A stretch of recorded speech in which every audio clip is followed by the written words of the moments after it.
pleasure to me to welcome you to this important side event with the theme Water Sanitation and Hygiene in Healthcare Facilities and Pandemic Preparedness and Response.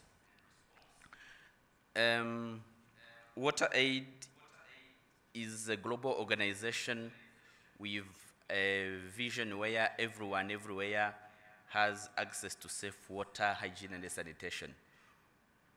We never get tired of repeating this again and again because we believe strongly that water, hygiene, and sanitation access is a human right that no one should be denied, and this has been repeated in yesterday's sessions. We also believe that WASH is an important building block of the healthcare systems and important in building resilience to pandemics like COVID and to climate change effects. But we all agree, you will agree with me, that this is not always the case, especially in sub-Saharan Africa and Asia and Latin America. Yesterday, I looked at the 2019 GMOP report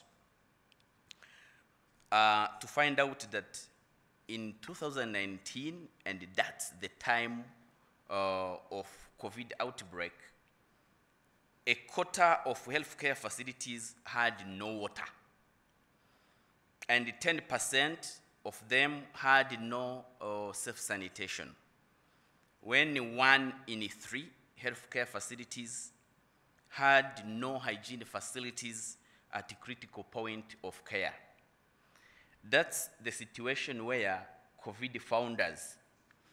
And you have all seen how even healthcare facilities have struggled to put quickly in place hand washing facilities, most of time limiting the services to the entrance, not serving or critical point of care.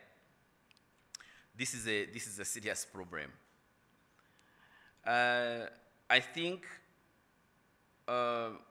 this event is a great opportunity for us to reflect on the best practices of integrating WASH in healthcare facilities.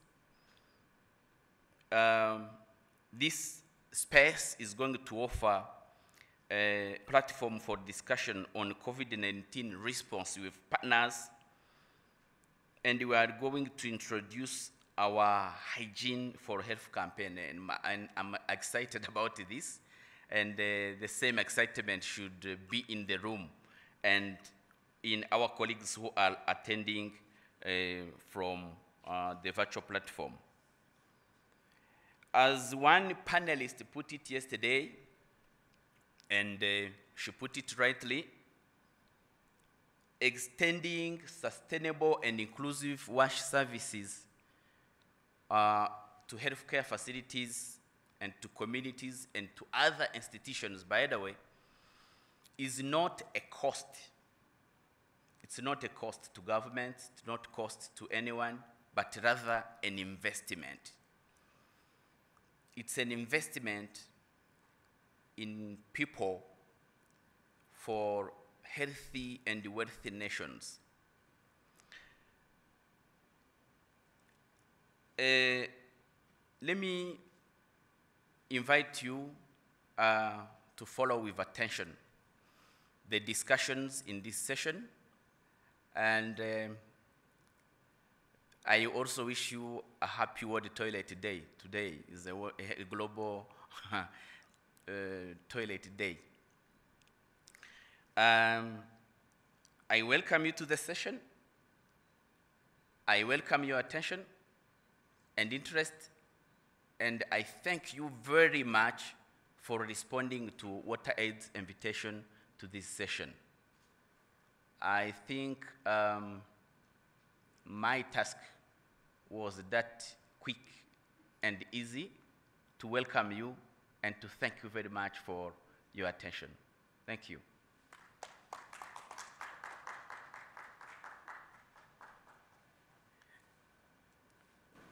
Thank you very much, Maurice, for welcoming us. And it's really an honor to be here, to be in Rwanda.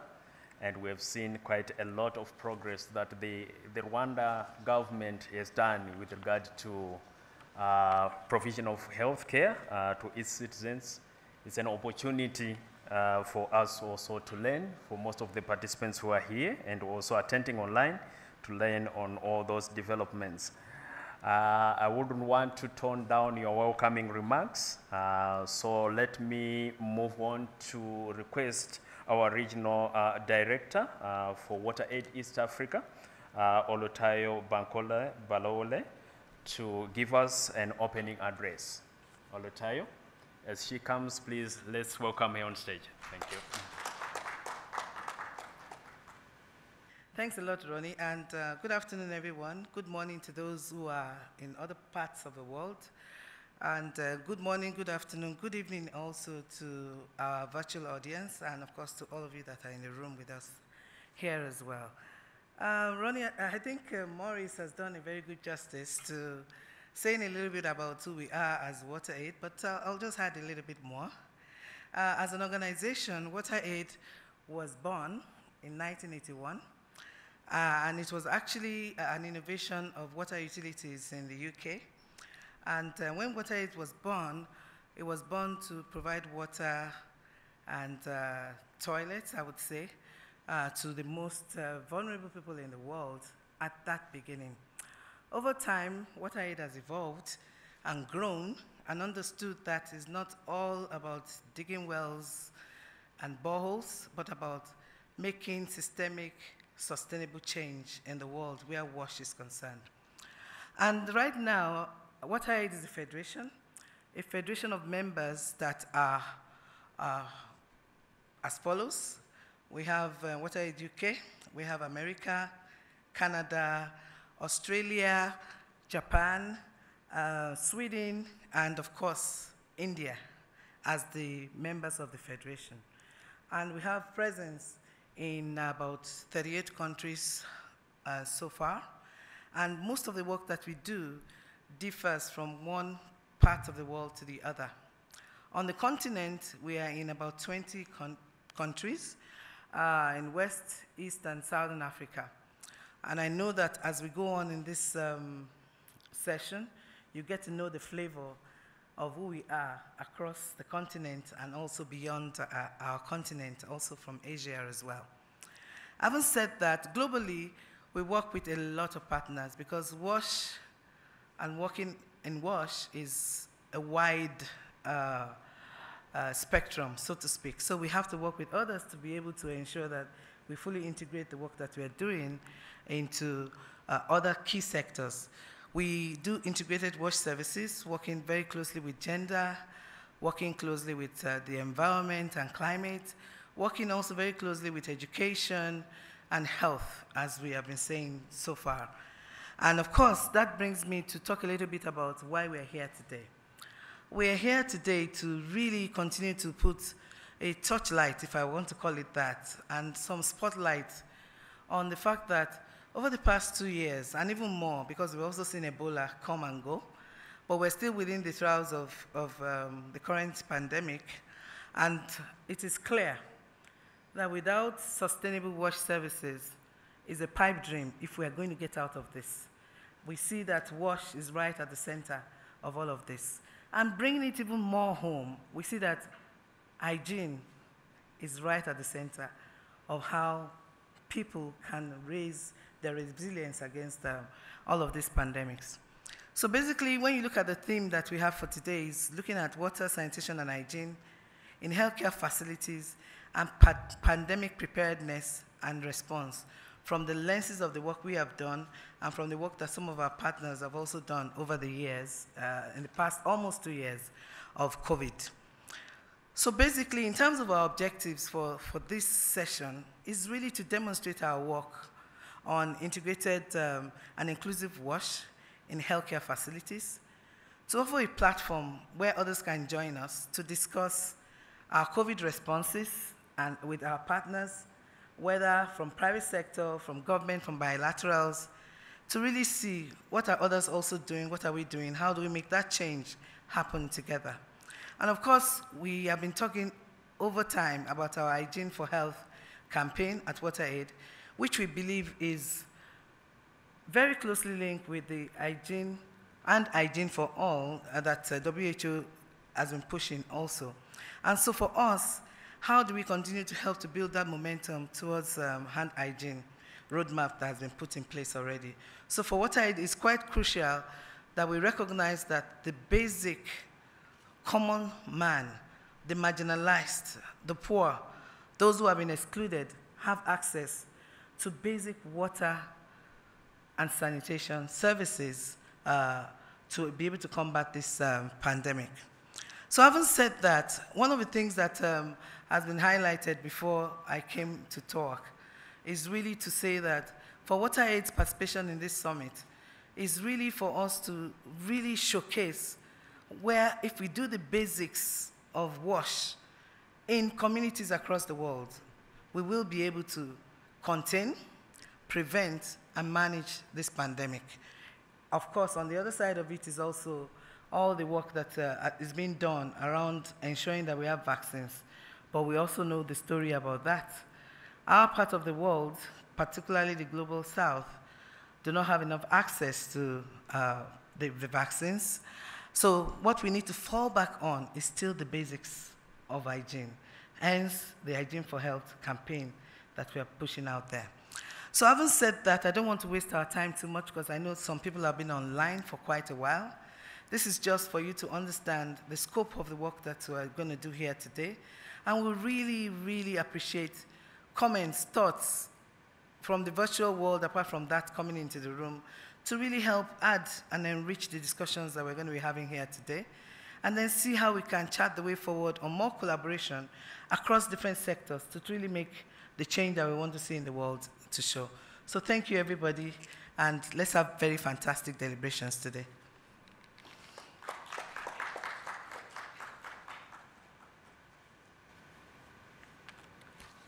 Thank you very much, Tayo, for giving us the history and the current state of WaterAid, who we are as an organization, and what we do. As we prepare to move on to the next session, allow me to request the audio-video team to play a 1-minute video that summarizes what Tayo has highlighted. COVID-19 has highlighted how good hygiene is crucial for preventing and controlling disease outbreaks. Yet 2.3 billion people are at immediate risk from disease because they don't have soap and water to wash their hands at home. In many countries, there are alarming gaps in the basics of quality healthcare, clean water, decent toilets, and good hygiene. COVID-19 has pushed health workers worldwide to the limit. But half of all health centers in the poorest countries do not even have clean water on site. In fact, almost 2 billion people are at risk of infection because they use or work in a healthcare facility without clean water. Everyone has a right to safe and dignified healthcare. Yet water, sanitation and hygiene remain chronically underfunded and left out of plans to prevent health emergencies and provide quality healthcare for all. This hits women, girls and people with disabilities the hardest and limits safe healthcare, including access to vaccines. Clean water, sanitation and good hygiene in healthcare facilities is key to deliver on the promise of health for all. Without these basics, healthcare is unsafe, lives are lost and economies suffer. This must change now. WaterAid is working with communities and governments to make sure everyone has safe, good quality healthcare.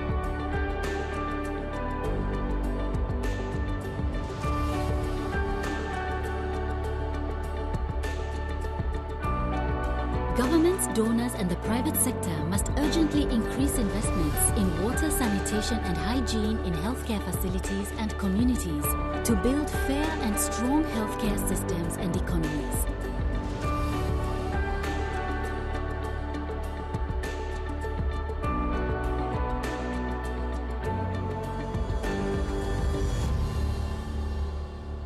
Thank you very much, colleagues.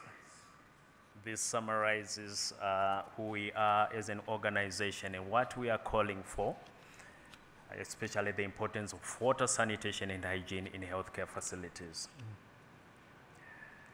So without much ado, allow me to move on to the next session, where I'm going to invite Tidiane Diallo, Acting Country Director for WaterAid Mali, and Shaned Mazengera, Regional Advocacy Manager for WaterAid Southern Africa, to take us through the topic multi-country wash in healthcare facilities, experiences from Mali, with added reflections from Malawi.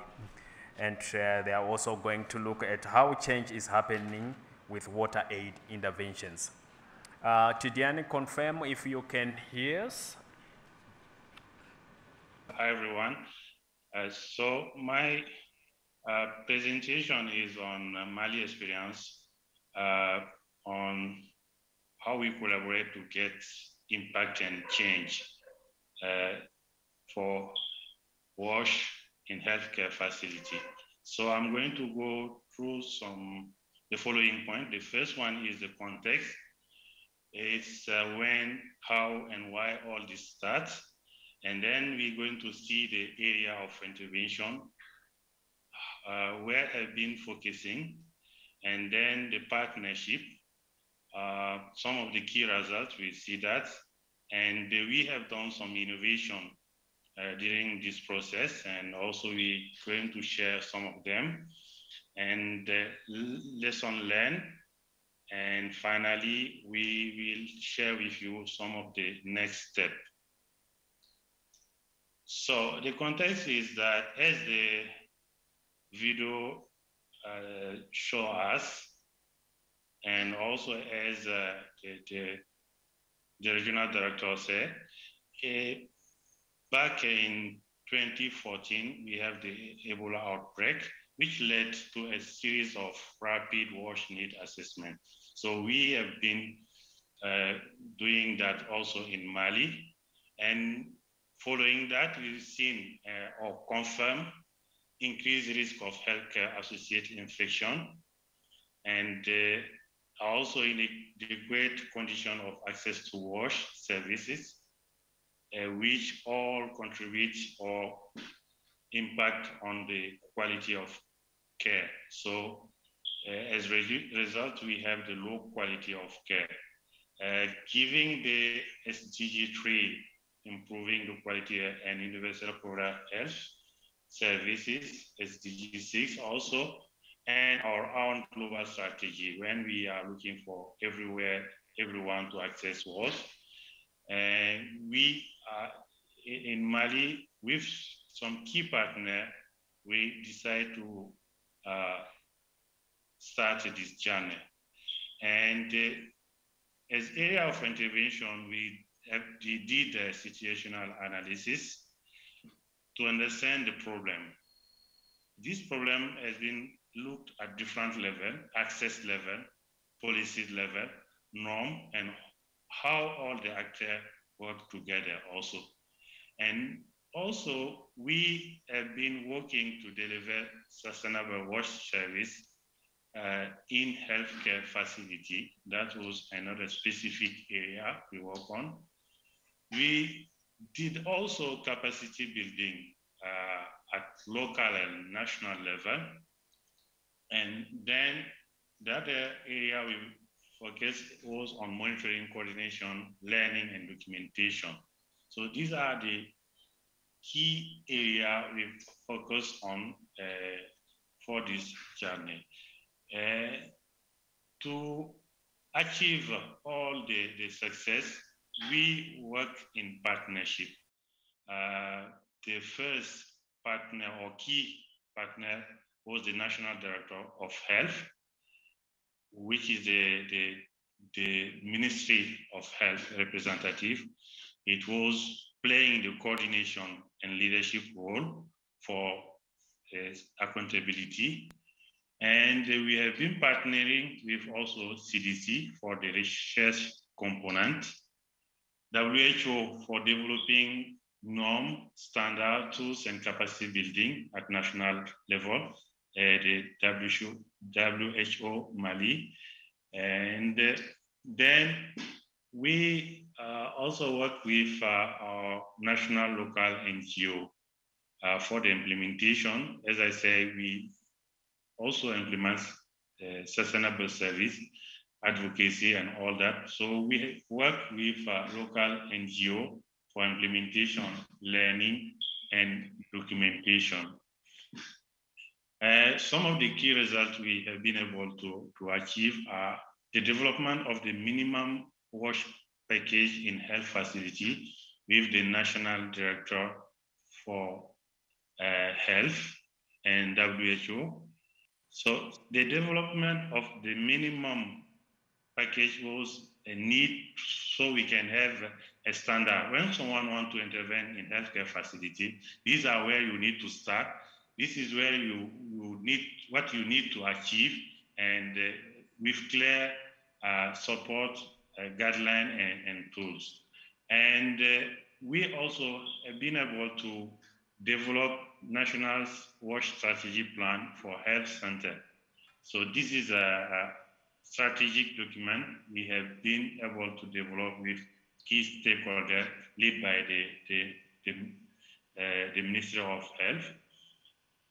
Also, we have been able to put in place an accountability framework, and also that's at local level and also at national level, and also a community feedback mechanism in healthcare facility. And also, still in integration, we have been able to get from the National Nutrition Coordination Committee to integrate a WASH specific axis into the multi-sectoral nutrition action plan for Mali. And to coordinate all this, we put in place a national task force made by the Ministry of Health, National Director for Health, and other stakeholders like UNICEF, WHO, and this is really a big achievement, because when we come to monitoring what is happening in health, about health, the health information system is key. So getting the WASH indicator there is really a big progress, a big achievement. And also using the tools, the global tool, which is the WASH fees, we have been able to adapt, because this is quite sometimes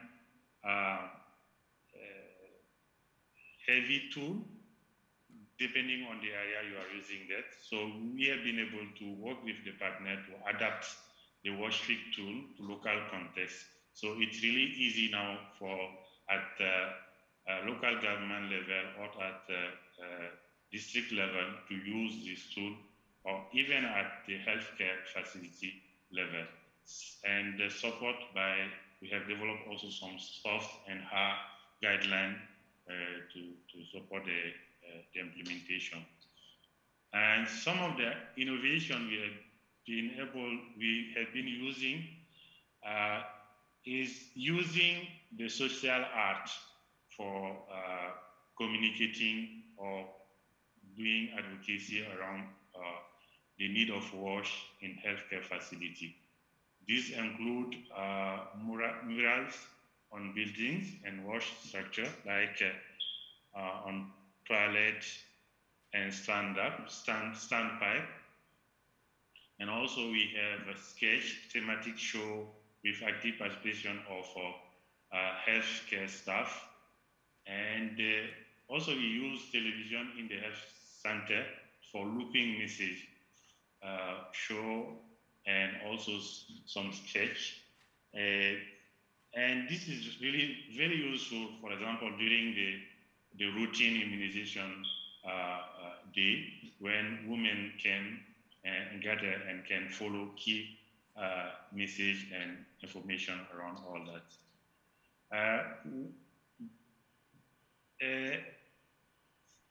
We also have been doing, along with the healthcare facility, washing healthcare facility, doing menstrual hygiene management process. So we have done a pilot phase from 2014 to 2017 in 4 schools. And then we moved to learning and alliance building, mainly with Ministry of Education and UNICEF. And then we scale up. And now we have been able to get some key results in terms of integration for the National Strategic Plan 2018-2022. This education national strategic plan includes MHM. We have developed with Minister of Education trainers guides on MHM, and also we have WASH module at primary school curricula, and we have been also able to institute with the Ministry of Health the menstrual hygiene day starting by this year 2021. Some of the key lessons are putting the leadership where it belongs is really key, and that where the Ministry of Health, the National Directorate for Health play key role, and the combination also of our intervention approach with Health Start, which has been a global campaign for WaterAid,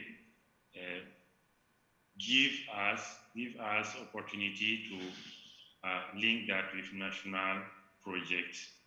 And also, we need to have an approved wash fit plan before any health-centered intervention and proof ownership. This is really also a key learning. And the experience sharing is also important in the task force with the partner, with key stakeholders to help share or improve framework, document, and policies. And for next step, we are planning, now we are actually doing a study to see how to understand the cost of WASH intervention in healthcare facility. So when you want to do WASH in healthcare facility, what are the key cost elements you need to have based on specific parameters at national, local, and community level. And also, we are doing advocacy for implementation of National Action Plan on WHO resolution on WASH in healthcare facility. So these are some of our experience we wanted to share. I will pass the floor to my colleague from Malawi, I think, for additional elements. Thank you. Okay, thank you very much. I don't have a presentation, but I'm going to highlight some experiences from Malawi, and specifically, I just wanted to give a brief highlight of a program of the 150 health care facilities challenge. And as I'm sharing this experience, I just wanted us to have in mind that this is both a program and advocacy experience, and I think it's a very good demonstration of doing some and influencing the rest. Although it's just a short highlight, but I think there are some key important lessons to be learned. Maybe just to give a context about this 150 health care facility challenge, Malawi is a small country. There are about 18 million people as of this year. And over 90% of the population rely on public health facilities. So when they're sick, when they want to, for women, when they want to go for maternity, but also for children and other groups. And in terms of these facilities, there are about 542 primary health care facilities in the whole country, so 542. And there are about 85 secondary health facilities, which includes about 26 hospitals at the district level. So when we are talking about health facilities, we are talking about those clinics at the local level, at the community level, but also these district level hospital facilities. When you look at the condition of these facilities, you find that most of them are in such a state that they are not fit for purpose. They don't have good hygiene, they don't have sanitation facilities, water is dry. So in 2014, WaterAid in Malawi embarked on this challenge to make sure that at least 150 health facilities in the country, at least, they have some basic minimum. I'll come to some of the key things that we are looking for when we are looking at these 150 facilities. But for WaterAid, the program is such that we want to reach to half of these facilities directly. So as WaterAid, we want to intervene by, adopting 75 of the 150 facilities and making sure that they have, some good facilities. As I said, I will highlight some of the key things that we want to see in this program. But for the rest of the facilities, the other 75, what we want is to influence others. We want to influence government. We want to influence other NGOs. We want to influence, maybe donors to take on and also do the same like we are doing. So what do we want to do? What do we want to see at the end of this challenge? So it started in 2014. We are hoping that this challenge will run until 2024.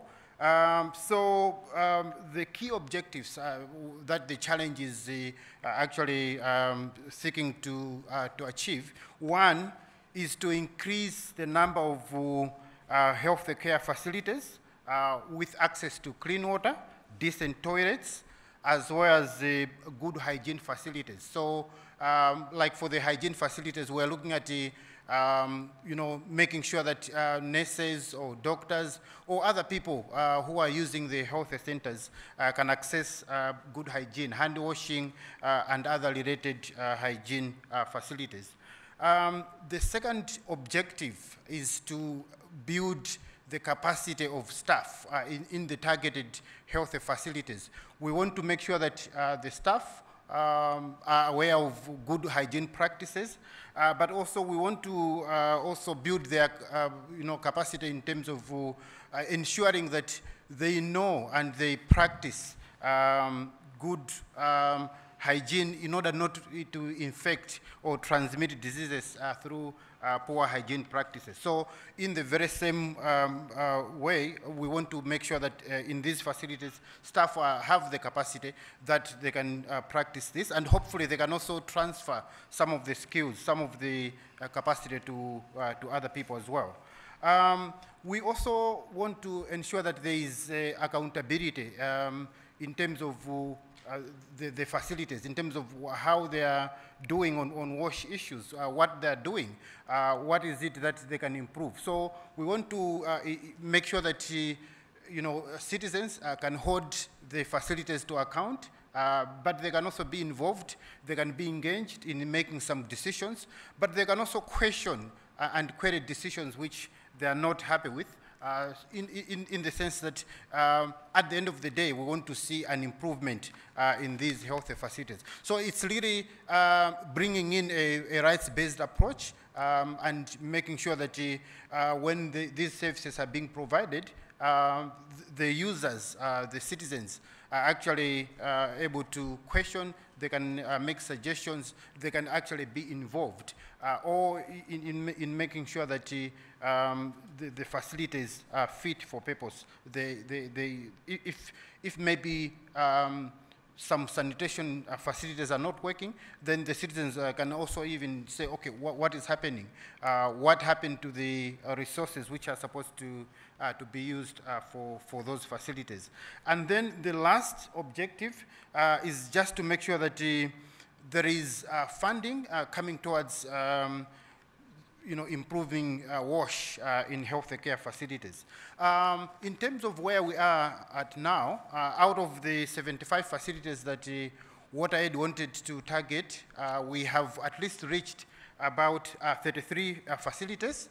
And we are also looking forward that by 2024, we will have at least accomplished the, or reaching out to the 75 facilities that we want to reach. I should also mention that already we have seen some interest from government to join in the challenge, but not only from government, but also from other donors, from other non-government organizations, and we do foresee that this is going to continue going forward. I also need just to point out that with the coming in of COVID, we are also seeing an increased interest, especially in the hand washing and hand hygiene. So I think in terms of really the next steps, we really want to make sure that the lessons that we have learned, some of the challenges and the barriers that we have encountered in working in the 75 facilities that we want to reach out, we can bring them, we can document them, and we can use them when we're reaching out and influencing others. But we're also hoping that it will not end just with the 150 facilities. We do hope to see that more facilities beyond the 150 can actually, get an example of what a good health facility should be like by looking at what we have done, by looking at the interventions that we have made in the 75 facilities that we want to reach out to.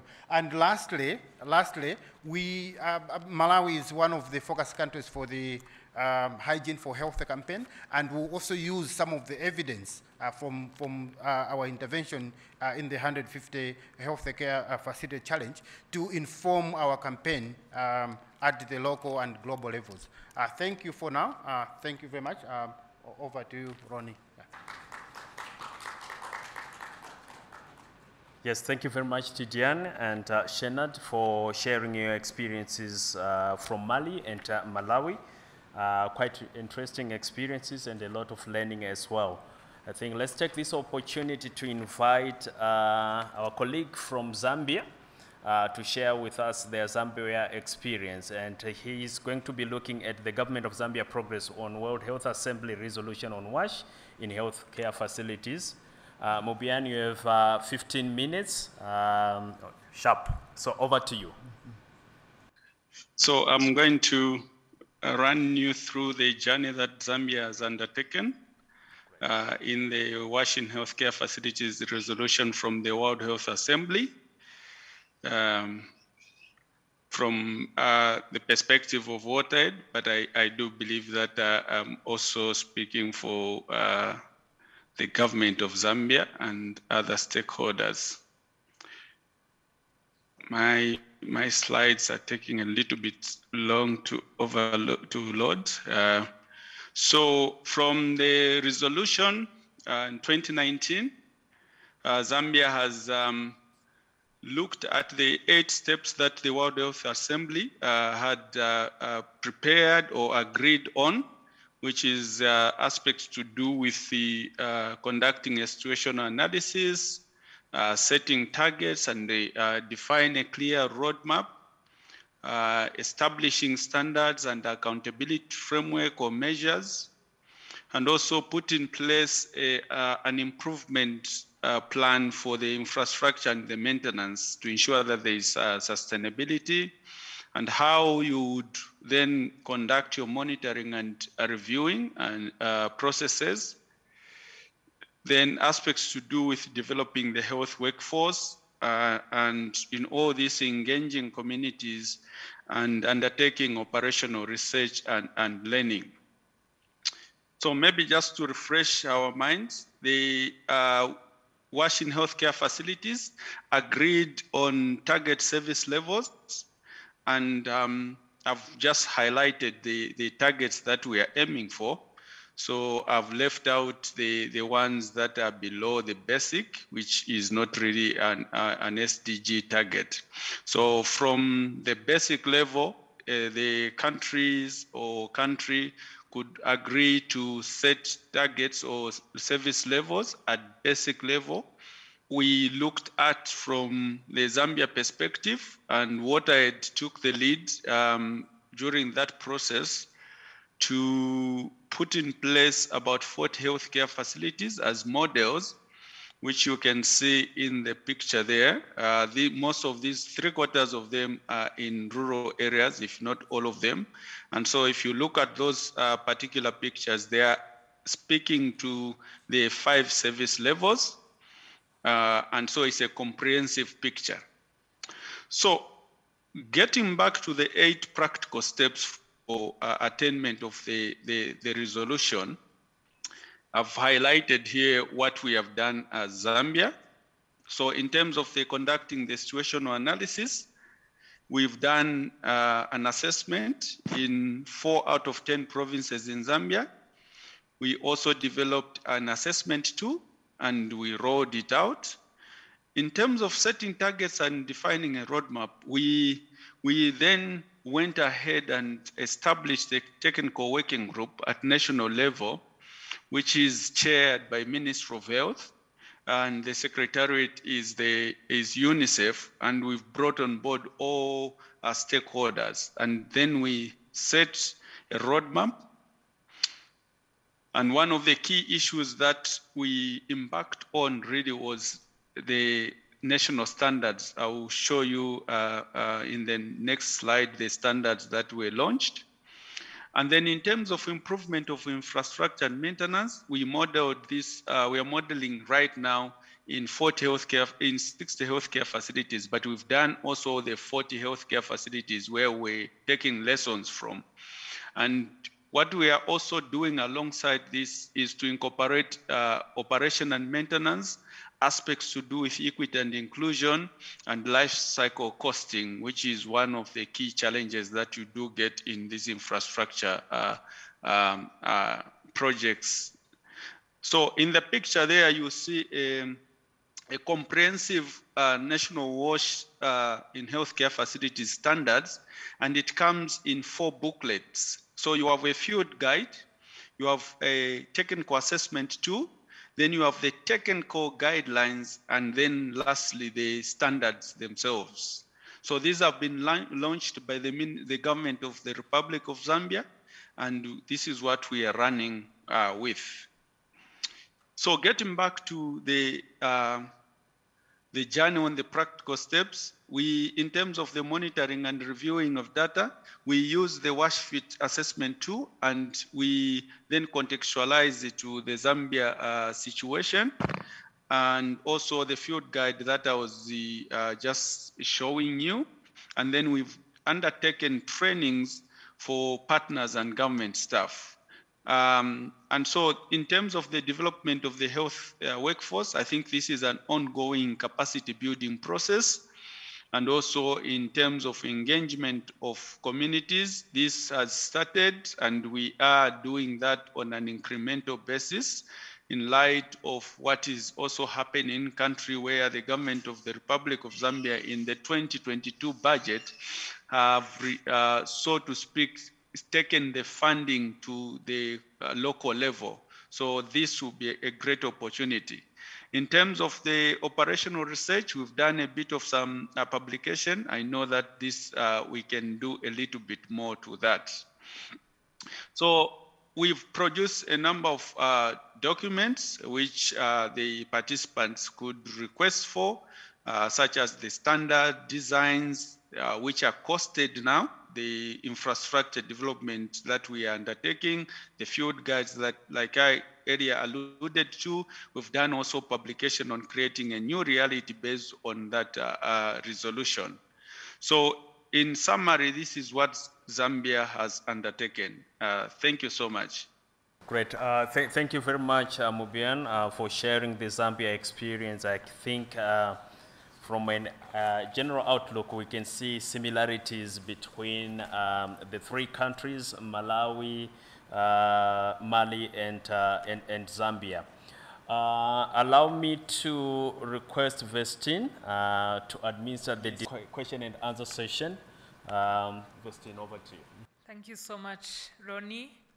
Thanks to our presenters, Tidian, Shenad, and Mobiana from respectively Mali, Malawi, and Zambia.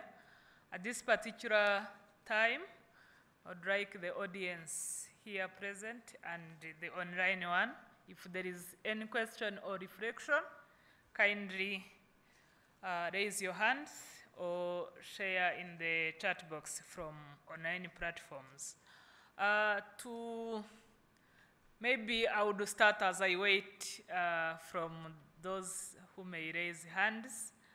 I have a question from one of the online followers to Mari.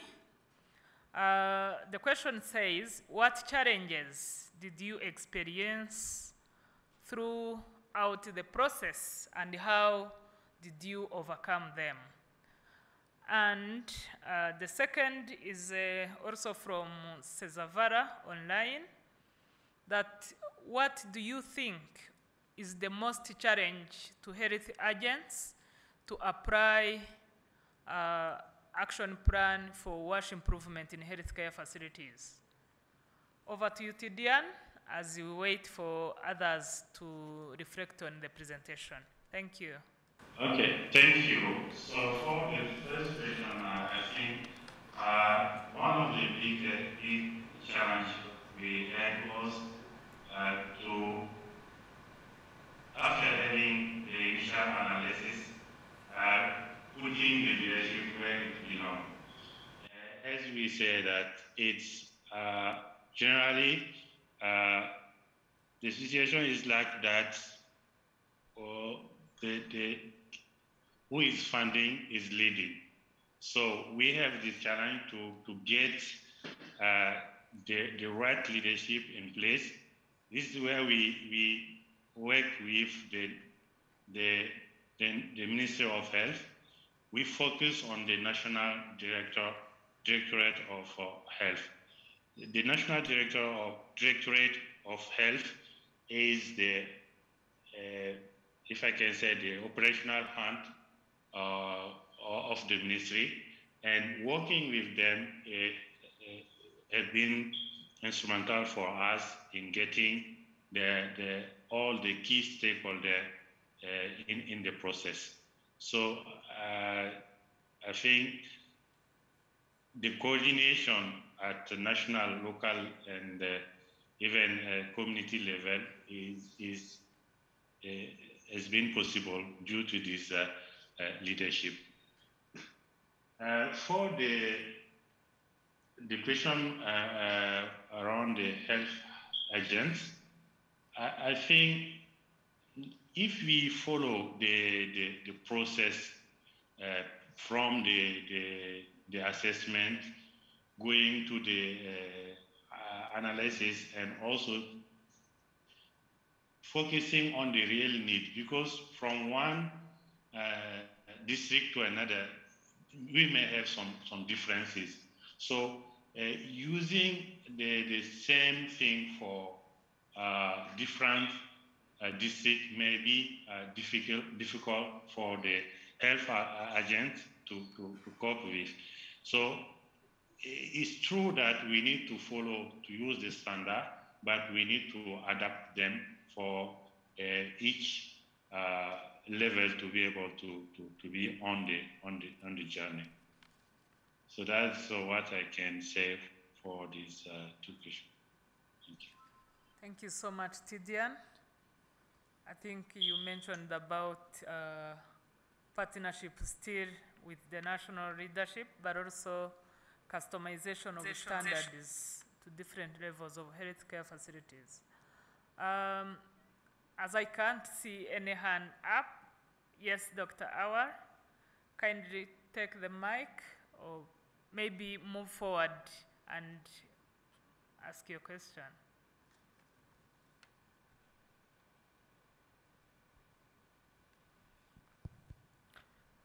Thank you very much for your nice presentation and sharing from Mali, Malawi, and Zambia. Just a quick question, if any of the experience from your work in wash-in healthcare facilities, did you try or already published any article in the international journals to share our WaterAid experience in the healthcare facilities work for wider audience? Thank you.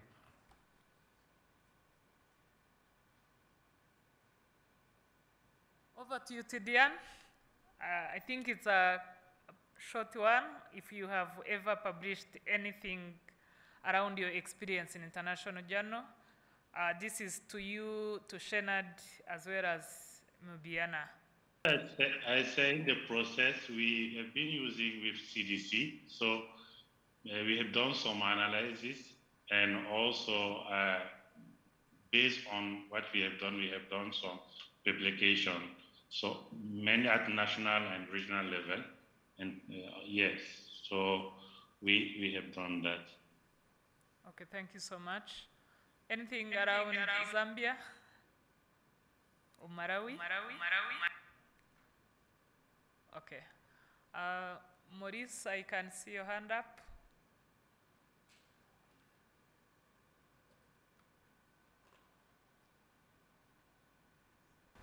Thank you very much. My question go again to Mali.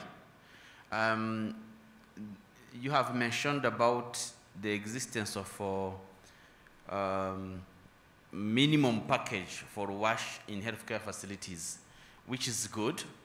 And I know this kind of guidelines of standard exist in many countries, but what we observe is that their enforcement depends sometimes on the leadership that is in place, even at the very low level at the healthcare facility leadership. So I need to understand, in the context of Mali, what is your observation in terms of enforcement of those standards?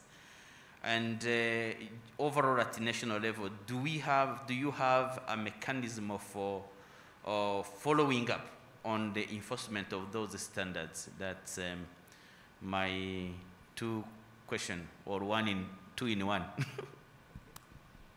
Thanks, Tidian. I will kindly request you, in the interest of time, to spend not more than 2 minutes responding to this, and I will take this opportunity to close this session and call Ronnie back in. Over to you, Tidian. Thank you. For the standard, we say that what we learn is that initially we need to have the wash field plan approved at local level, so that will be the basis of all intervention. So the process to get this wash field plan approved on by at local level is really key. So the process of developing it need to get participation from all stakeholders, and then agree with all steps that really help to get this follow once finalized. But if you just start by the standard, it's really difficult to get this ownership. So that's a learning we have from this implementation. I did not get well the second question, sorry. Yes, thank you very much, Tidiane, for that response. We really appreciate. I know time is not on our side, and we have other colleagues on standby from different institutions. So allow me to thank Tidiane, Mubian, and also Shenat for this remarkable presentation. Can we join our hands to thank our presenters on this? So allow me to invite Dedo, our Pan-Africa Program Manager, to take up the panel discussion. Dedo, over to you.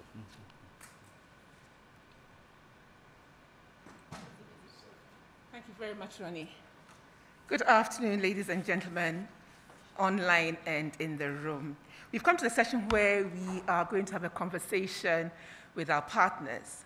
And as you all remember or know, the pandemic response, planning and response has been a multi-sectoral approach. And so this afternoon, we are asking our colleague, and then two of our very, very, very strong partners from the African Development Bank and the WHO to join us in this conversation. Just a minute. So our panelists for this afternoon session, we have Mr. Guy Mbayo, who is the Technical Officer for Water, Sanitation, and Hygiene. He's also the acting team lead for climate change, health, and environment at the WHO regional office here in Brazzaville. Well, not here, but in Brazzaville, Congo. Guy, are you online? Yes, I am. Wonderful. Good afternoon, everyone. Wonderful. And the question that we would like you to tease our minds on is the WHO and the pandemic response, the role of WASH as a public health safety measure. Right. Now, for that, I have a small presentation. If I could be allowed to share my screen. Please go ahead. Do you have the right display? Is it on panoramic mode? It is. Yes. Good afternoon again to all. I will beg the organizers to give me maybe an additional minute, for I have landed too many slides to try to answer this question that was put down to me. Okay. I have been introduced. I don't think I need to spend further minutes with that. Now, from WHO perspective, we have been managing outbreaks and emergencies. And in our region, actually, our region is the most affected by those infectious, by a large infectious disease burden when you compare it to other regions across the world. And every year we have an average of 100 events. And for example, in 2020, we had at the end of the year, 119 events. This 2021 is still running. And as of 10 of October, we were already logging 129 ongoing events. When I say event, that could be a cholera outbreak, that could be any security incident that could lead to people's health being compromised and for which there is a need to provide assistance. And the map on your right shows you or depicts the situation. Now, what drives those epidemics or those diseases and the risk that we carry in all our countries? You have first the disease itself, which is there since years for several reasons. And then what makes it become worse is either the possibility of propagation due either to travel, people migration, etc., or even animals movement. And you have also problem with amplifications of those situations. And that where already you can see elements that will link you down that health situation with the WASH interventions. And then you would list poor living conditions, agricultural intensification, where you use a lot of, you generate a lot of waste, etc. And then there is a certain number of diseases that are reoccurring in a way, and that is mainly due to human encroachment into animal domain, exploitation or abusive exploitation of the ecosystems, climate variability or climate change, vector density and distribution, etc. Now, when we attempt to improve health status of a community, there are several elements to it. And those are what we would call social economic determinant of health. And I would list, first of all, water and sanitation. I would list good governance, habitat and housing, service delivery. There is equity, access, and quality of the services that are provided. I will look at education, transport, peace and security, food and nutrition, gender, demography, how many people you have in a given place, the buoyancy of economy, and the environment at large. We are talking about the pandemic, and here is the latest update as of today, which counts figures from yesterday. When we talk about COVID, we have now in the Africa continent reached 6,115,027 cases with 151,363 deaths. And most of those people affected have recovered. We have a rate of 94.5%, but we have at least 2.4% of our health workers that were infected by the disease. COVID route of transmissions. You know, we have first the droplet transmission, then we have the transmission through vomit, and also there is a possibility for aerosol transmission. And then there is the fecal oral transmission, which we are not thinking it's very much the way to which COVID goes from an individual to another. Now, with that situation, when we developed the preparedness and the response itself, we had three key objectives. One, to slow or stop the transmission and prevent outbreak and delay the spread of the disease. And secondly, to provide an optimized care for all patients, especially those that were to be seriously ill. We also were attempting to minimize the impact of the epidemic on health systems, social services, and more importantly, on economic activity as it sustained life down here on Earth. Now, there were some measures that were seen adequate to reduce the transmission of COVID, and those were personal measures like physical distancing and public settings measures. We were restricting mass gathering, school gathering, even gathering at workplace. We are still working teleworking, most of us.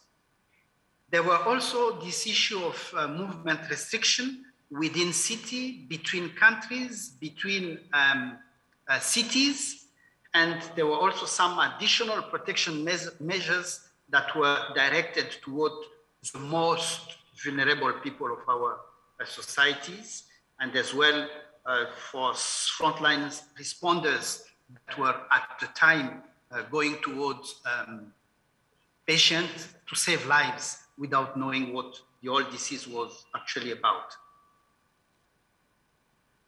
Now, we structure usually within the UN system our response or our preparedness according to certain strategies.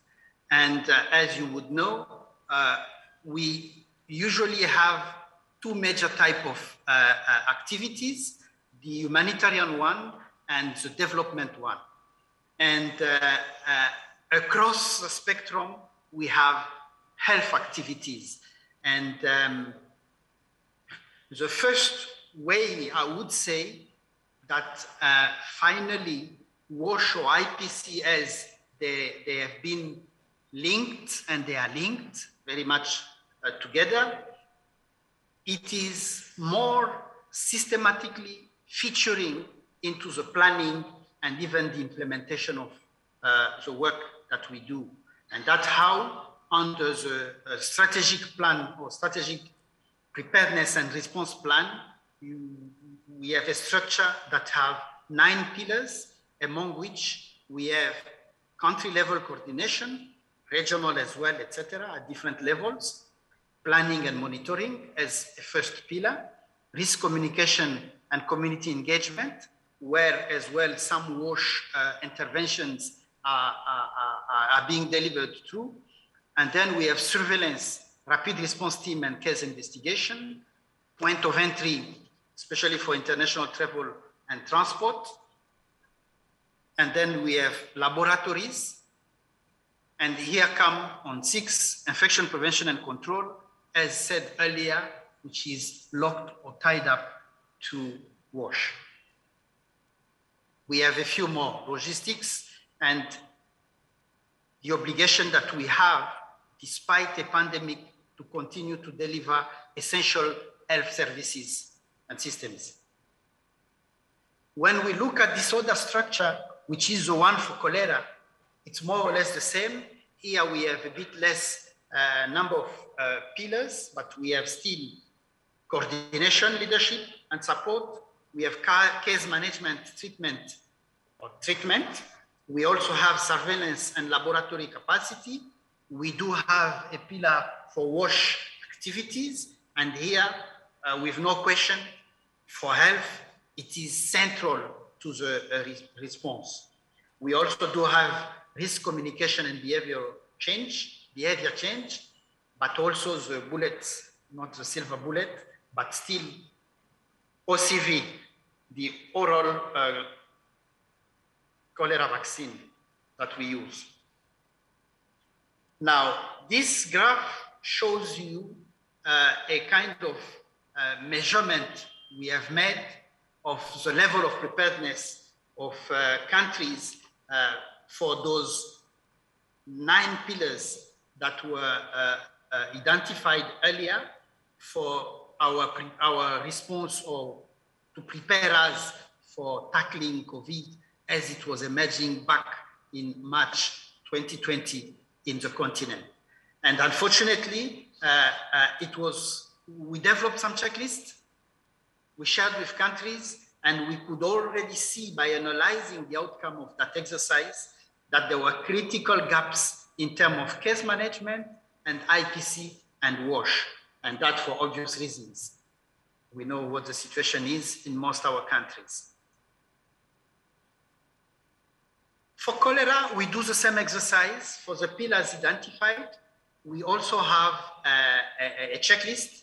And as we are in the midst of a kind of regional cholera outbreak in the West Africa, we have just run another survey recently, and this graph shows you where we are. And clearly, the before last bar can show you that in terms of WASH and food security, we are not in good order, unfortunately. But much more importantly, what I wanted to show with those few slides is the fact that systematically, when there is a planning for an health response, we do find WASH and IPC integrated to the work that needs to be done to ensure that a disease can be controlled.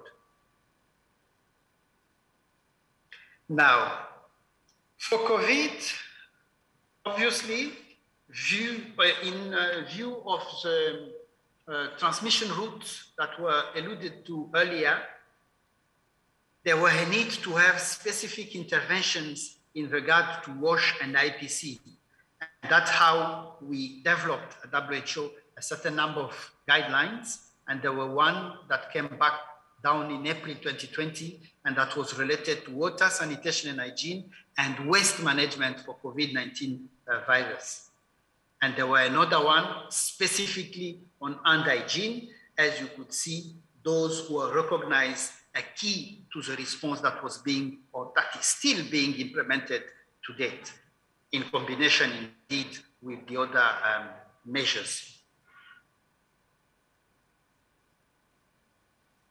And this to show that to those two guidelines I had in my previous slide, we have a number of others that were covering the use of masks, the way to deliver IPC during healthcare, what about the cases that are found within communities, and then some guidance as well in terms of how to handle health of healthcare workers themselves whenever they are exposed or they get sick of COVID-19. And the list is indeed long and cover all the pillars of either the response or the preparedness plan. For COVID, we conducted several campaigns. We had the hand hygiene, we had the patient safety, we had the global hand washing day, and we had the global hand hygiene for all campaign, as it was understood that we need to wash our hands very often, and to make sure that that could be possible for everybody. Now, this is actually something internal to the way we are organized within WHO. We have a cluster that is called Healthier Population. And for that cluster, we have identified a key element over a few years that we felt were having a bearing on the way we were able to deliver on rendering or making people healthier. And clearly, safe water was ranking high, first one, followed by work on safe sanitation, etc. We have numbers that shows that. And our work evolved around three key elements. First, making sure that we can deliver safely managed drinking water services, safely managed sanitation services, and indeed we can service the UNSG call to action and the 2019 World Health Assembly resolution that our colleague from Zambia were reporting on.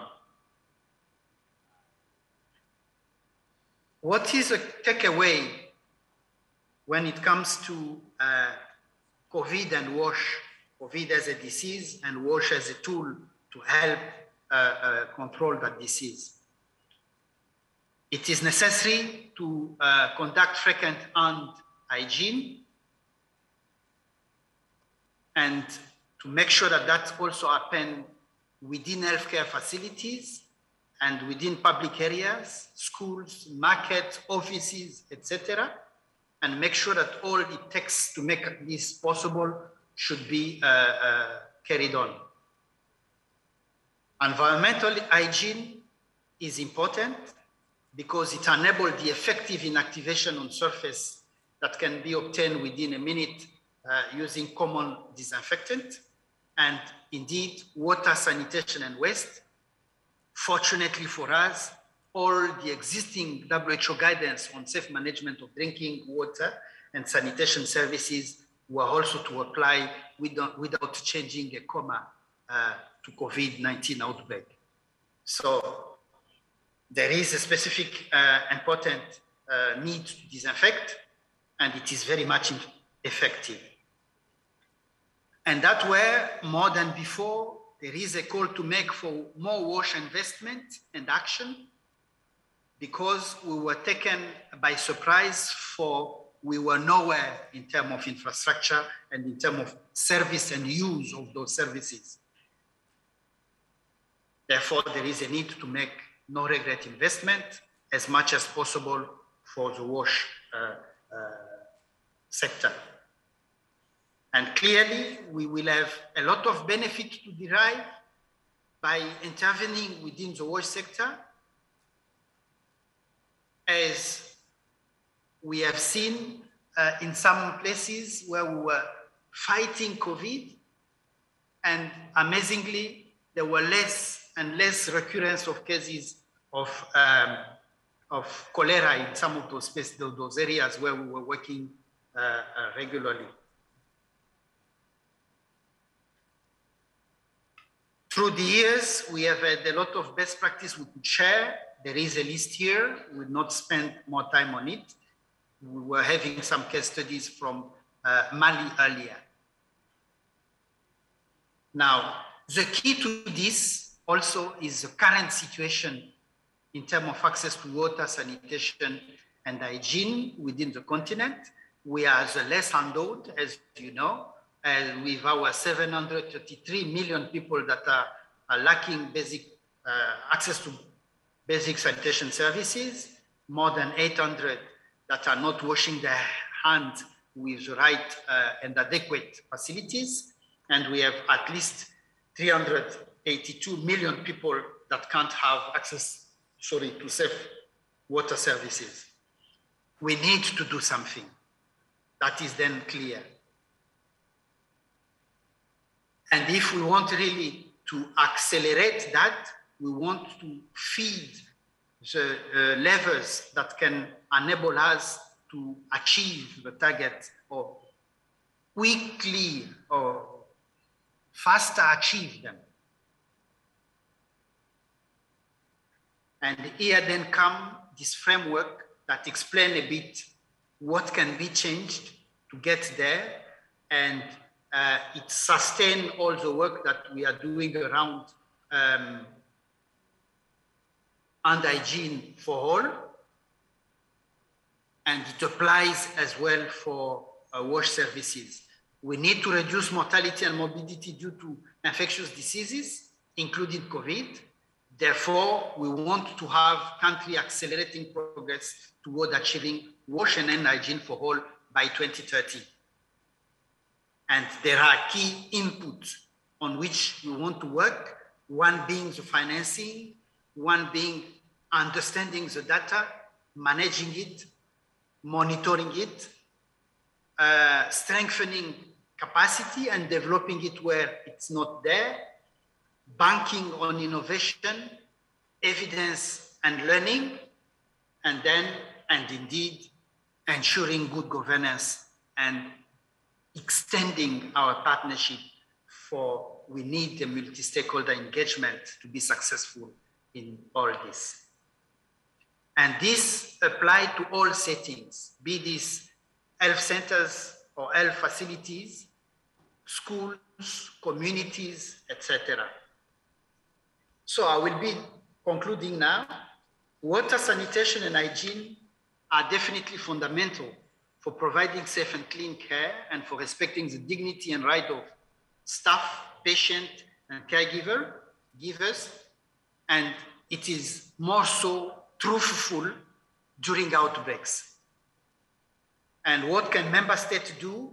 They need to develop and implement a country roadmap that will enable them to bridge national COVID-19 preparedness and response plan with the mid and long-term national development plans to ensure that hand hygiene, water sanitation services, and indeed IPC are there for a mainstay within government programs, and that across all settings. As this could be shared, you would find here a few links to key documents used to do this presentation, but also to gather additional information if you need to do or to get some. So thank you very much for your time, and thank you for the additional minutes you gave me, and indeed for the privilege you allowed us to have as WHO to participate to your side event. Thank you. Thank you very much, Guy. I was going to make a few comments on your slides, but I think in the interest of time, I will move on to our next presenter. But just to say that the map you showed with a lot of reds, that showed a lot of other disease outbreaks that were kind of under the radar, was for me very scary. But anyway, we'll move on to our next speaker. Ladies and gentlemen, online and in the room, we have our next speaker, Dr. Gautam, who is a Senior Wash Manager for Hygiene in WaterAid. You've listened to WHO Guy's presentation on the whole framework and workings of the WHO. From the WaterAid perspective, how can we also contribute to the case for a scale-up of wash and hygiene? I'm afraid I have to monitor your time because I gave too much time to Guy, but you're a colleague, so I know how you can manage your time. So over to you. Thank you very much, Dedo, and good afternoon, good evening, everyone. I'll try my very best to be brief. A couple of points before I come up with 5 very precise, solid points, key points I want to make. As we know from the before presentation and also from the structural evidence that the quality healthcare is impossible without clean water, decent toilet, and good hygiene. Hygiene behavior change, we know, is a cost-effective public health intervention in preventing current and future pandemics. And multiple disease and outbreaks improve dignity and health. It's not only disease we are also talking about improving dignity and public health. While we all urge for an equitable distribution of COVID vaccines around the globe, hygiene behavior change is still one of the key line of defense for COVID-19. And this is the moment we all need to act together to change people's behavior, not for now, for generation, on a massive scale, including to prevent the current pandemic, changing the behavior of the peoples at the moment. So though we are living with COVID pandemic at the moment, there are other non-health, there are non-COVID specific disease outbreaks. We are still dealing with diarrhea, cholera, typhoid, other various infectious disease. Those are equally prevalent, which need to address through the cost-effective public health intervention, including behavior change. So the public health benefit of hygiene are clear. Social benefits are also obvious. Contribution to achieve multiple sustainable development goals are also clear. The importance of wash and hygiene behavior in preventing disease and pandemics like COVID-19 are also clear. The economic gain on investing in hygiene are also clear. What is not happening is prioritizing and changing the behavior of the people. The learning from the past has been also clear that we need to emphasize for a collective action to address the historic neglect of the behavior change, and we need to come together to change people's behavior. So based on the response that we have done last year, 18 months, and our previous hygiene work, I would like to emphasize 5 key points. 1, as a sector, we need to invest on science and try to implement evidence-based behavior change program. Let's not rush to put posters and leaflet and wasting money on distributing caps and t-shirts. That's enough. We have done it before. What we have done throughout the pandemic, we're looking evidence. Though hand hygiene with soap was one of the key behavior, the other behavior that are not seen into the sector, wearing masks, maintaining physical distancing, has been evident that we should be prioritizing multiple behaviors together. So for any pandemic, it is important that we look epidemiological evidence and be clear what needs to be prioritized.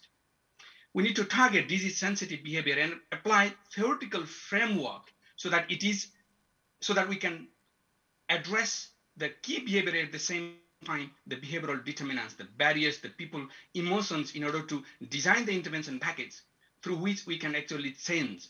So WaterAid, throughout the pandemic, we have used a behavior-centered design model in order to design, implement, and evaluate behavior change intervention in 26 countries. As a result, we were also support national government to implement some of our hygiene response to COVID-19. So to target on evidence-based behavior change programming.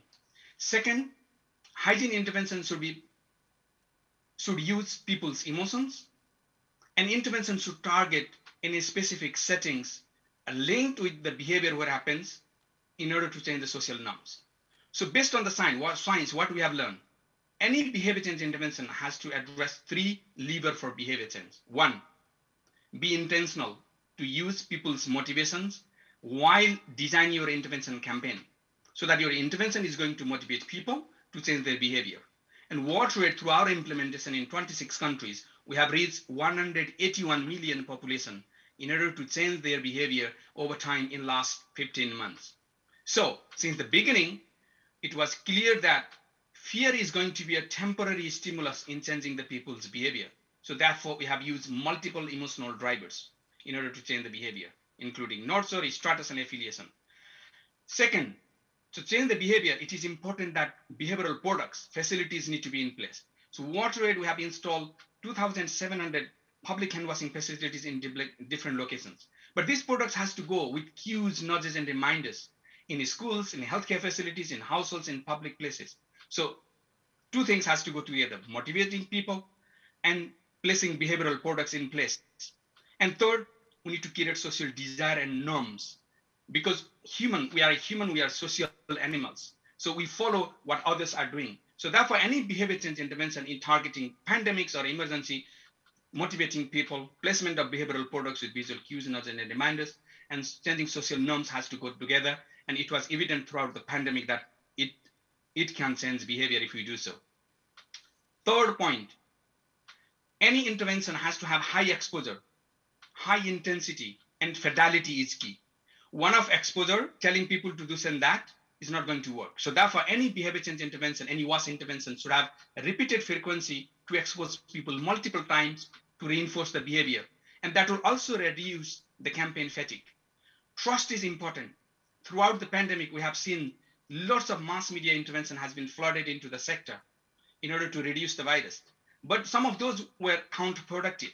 So therefore, making those interventions trusted, using celebrities, influencer was key. And WaterAid was one of those organizations we try our best to use comedians, athletics, national celebrities while designing interventions so that it becomes a trusted and with the branded campaign with the government in many countries.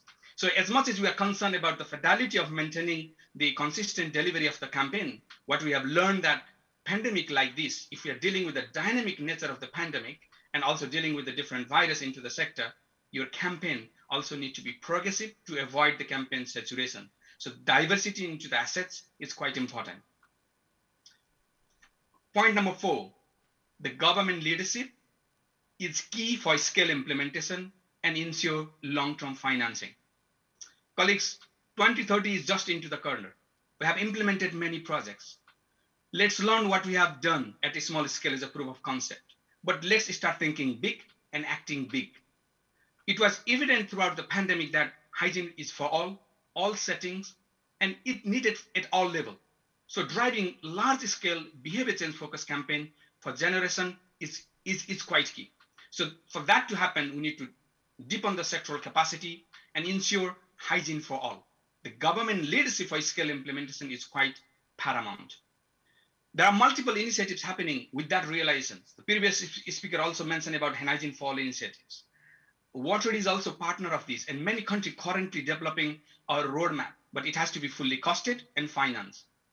Together with WaterAid and others, we have also supported the SEDEC Secretariat and government to develop the SEDEC strategy, and this has been just finalized and approved last week. And this has to be implemented in 16 SEDEC member states in coming years. And the multiple partners has to come together in order to implement it. Financing is quite key. The latest evidence shows that just to ensure basic hand washing facilities in 46 developing countries, it will cost around 11 billion US dollar over 10 years. And it will cost you $8 billion US dollar for every healthcare facilities in those settings. So ensuring financing is quite important, paramount, in order to ensure those facilities and house are equipped with the facility to practice the behavior. My final point will be on focus on coordination. What we have learned, focus on coordination, inclusivity, and sustainability. But we need to focus on the functional coordination mechanism. Be intentional to use the equity and inclusion framework since the start of addressing your pandemic. Otherwise, you'll be addressing part of the problem. The people excluded group, the hard to reach group, marginalized group will be always excluded. Behavior can be changed and sustained over time if we address the rooted cultural, social beliefs and barriers. If we motivate people, addressing those challenges, we'll be able to do so. Therefore, it is important that we strengthen system through sectoral coordination, institutionalization, financing in place, and implementing to the right institutional mechanism to change behavior through motivations, placement of behavioral products, and ensuring the long-term sustainability. The sustainability mechanism or sustainable mechanism is all about reinforcing behavior with the right institutional mechanism, and that can only be ensured if all of us work collectively to support to the government at scale implementation. So those are the 5 points I really wanted to make. And this 5 points, what we have learned based on what we have implemented past 19 months to respond to this pandemic, and based on what we have achieved throughout our hygiene behavior change programming in 26 countries over a period of time. Interest of time, Dedo, back to you. So at this point, we're going to ask our colleagues and partners from the African Development Bank. I'm going to call upon Mr. Nelson Komoda, who is currently the Rural Water Supply and Sanitation Expert at the African Development Bank, to take us through what really, really needs to change in our pandemic preparedness, so we have a long-term, sustainable, and resilient interventions to help make us move in a transformative manner towards 2030 and beyond. I would like to just extend greetings from Ichoma Emanancho, my colleague from the Water Connection and Partnership Division, who could not join us today because of an emergency. However, he asked me to just step in as well. And I understand that you wanted us to reflect a little more on what needs to change in our approach. And I'll try to see if I can do justice to this. But for a start, I would like to say that would like to highlight the implication on the finance of the COVID-19, and this is basically coming from the Africa's economic outlook, which is something that maybe you colleagues would have to take a look at. And I would like to probably just emphasize what we know already about WASH, which I think is more or less like what you've heard, so I want to dwell much on that.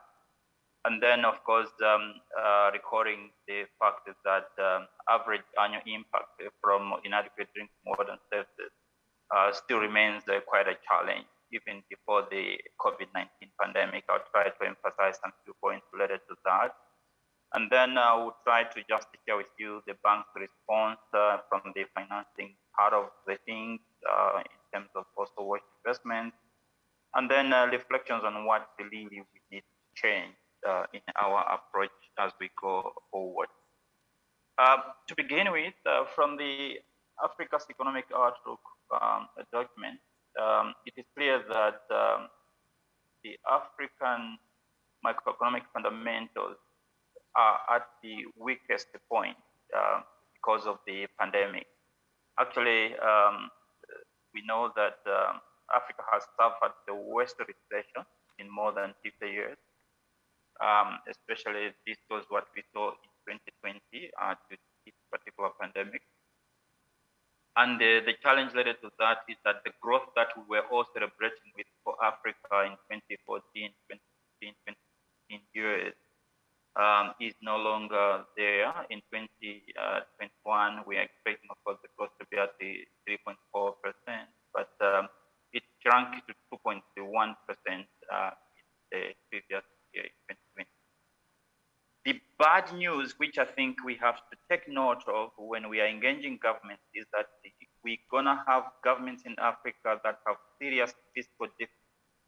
So for them really to meet all the needs that they need to meet in their budgets, it won't be really possible, because the fiscal deficits are estimated to have doubled in 2020 to the historical high of about the 8.5% of the as a result of that, again, we are having countries in Africa that have a debt burden, again, that is rising to the highest in between 10 to 15% points.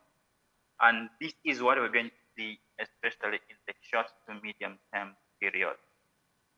Now, when we look at some of the also, let's say, the negative implication of this pandemic is that all the gains that we registered in between, especially around the reduction of poverty over the past 2 decades, all those gains are really being reversed because of the pandemic situation. From the economic outlook for Africa, it is clear that we have between 38 to 30.7 million people who could slide into extreme poverty in the current year that we are in.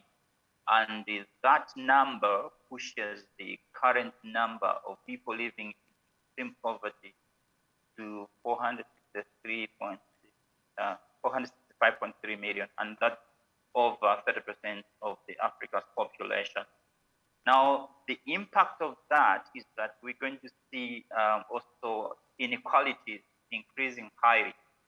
Maybe not necessarily in the current period that we are in, but as we go along, especially arising from the school closures and the loss of income at household level and the loss of productivity in some economic, let's say, spaces like the private sector. So these are going to create quite huge inequalities in the years that are coming as well. And to deal with that, we really have quite a huge task here because it would mean that we have to spend quite a lot as well. So estimated cost of bringing income of those that are in extreme poverty has really gone to over 4.5 billion in 2021, but prior in the last year it was up to 7.8 billion. So that's the background that we are faced with. It means that our government is going to have very little to spend, not so much to maneuver around, and then inequalities are going to be quite a serious and huge challenge in the coming months.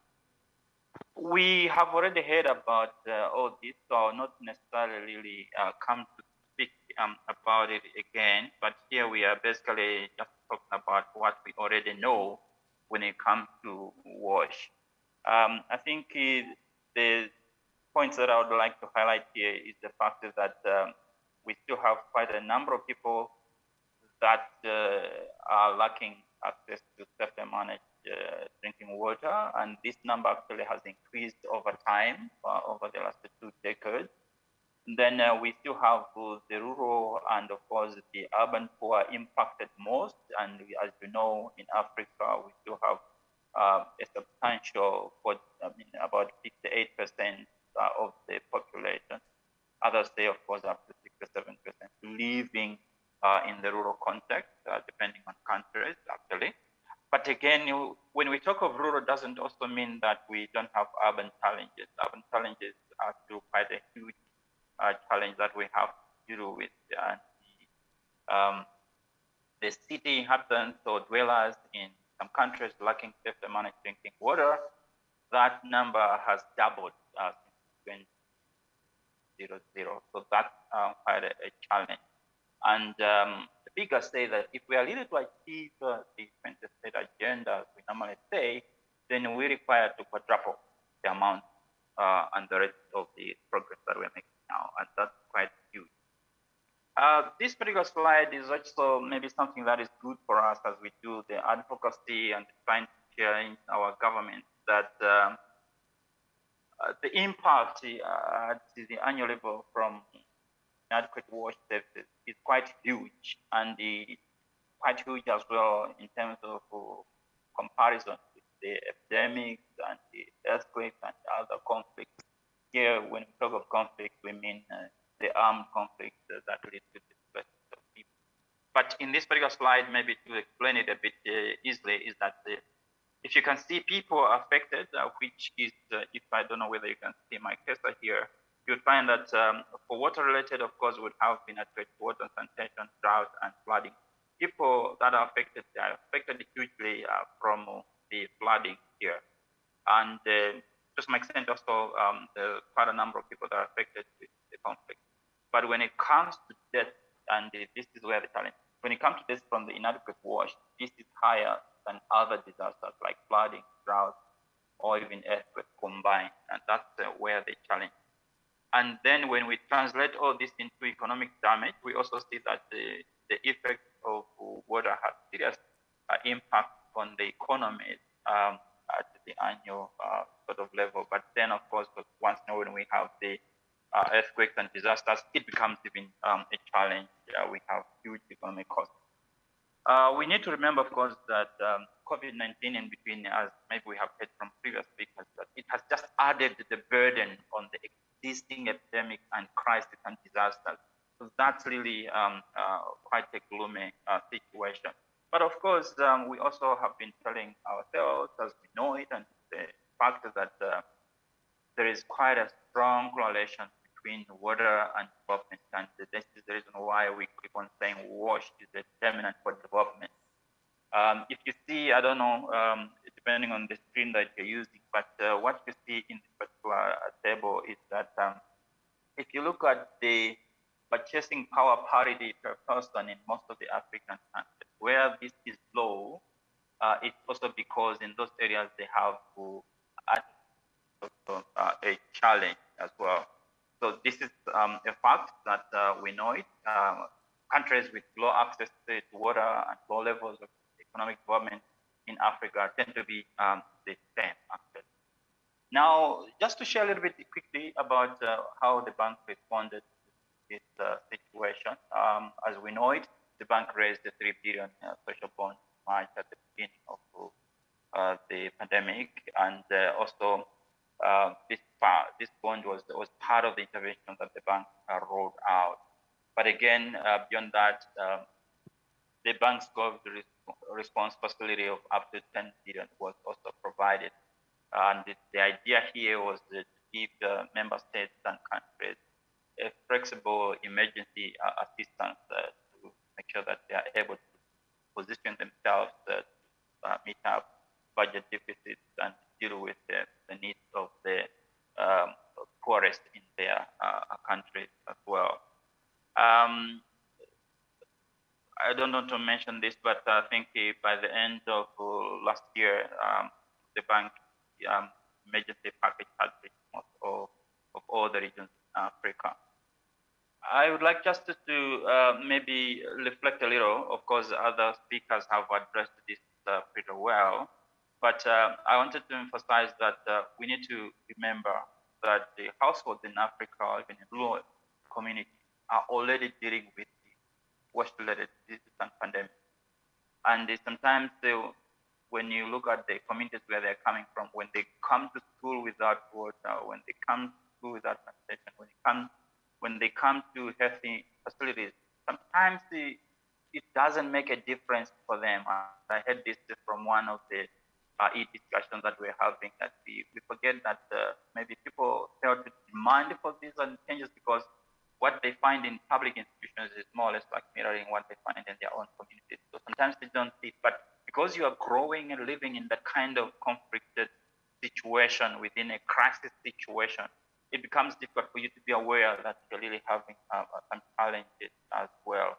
And as I think Dr. Om has mentioned, as governments put up recovery plans around what's called, we definitely need to ensure that issues of wash are addressed, and also making sure that we take into account of other pandemics. The main challenge that we have for us in the water sector is to learn from the COVID-19 pandemic as well as the Ebola. And I think the question that we should be asking, did we make full use of the knowledge we had during the Ebola period? And did we apply some of the, and we change? So that probably can give us an idea whether in the post-COVID-19 period we're gonna have to do something especially differently. Excuse me, Nelson. One other thing that I wanted to add here as I conclude is that we definitely need to look at how we can mobilize more resources and maybe some other cases as well, and ensure greater harmonization and consolidation of the funds. But more importantly, I just wanted to leave you with these lessons that we to add also from the bank intervention. One key point is ensuring that we focus on the coordination. During the emergency, we have had quite a lot of coordinations and task forces. Can we use them beyond the post-COVID period? That's the question we have to be looking at ourselves. And then there are reforms that probably we need and take into account of the challenges we have had and how we have responded to this situation. So we have to probably take advantage and push for some reforms. And of course, donors like some of the financing institutions, they have different approaches. Could we have drawn some lessons from the COVID situation that can lead us to harmonization of these responses and make sure that we apply the lessons involved? And of course, we have to also push for flexibility in terms of our responses. And more importantly, I think as I read and see what is happening in our countries in Africa, transparency is quite key and as well. So let me stop here and thank you so much for inviting the bank to be part of this very important meeting. Thank you. Thank you very much, Nelson. Thank you very much. We have a few more minutes before we move on to the next session. So I was just wondering whether there are any questions online, any questions in the room. If not, you come to, yeah. Thank you.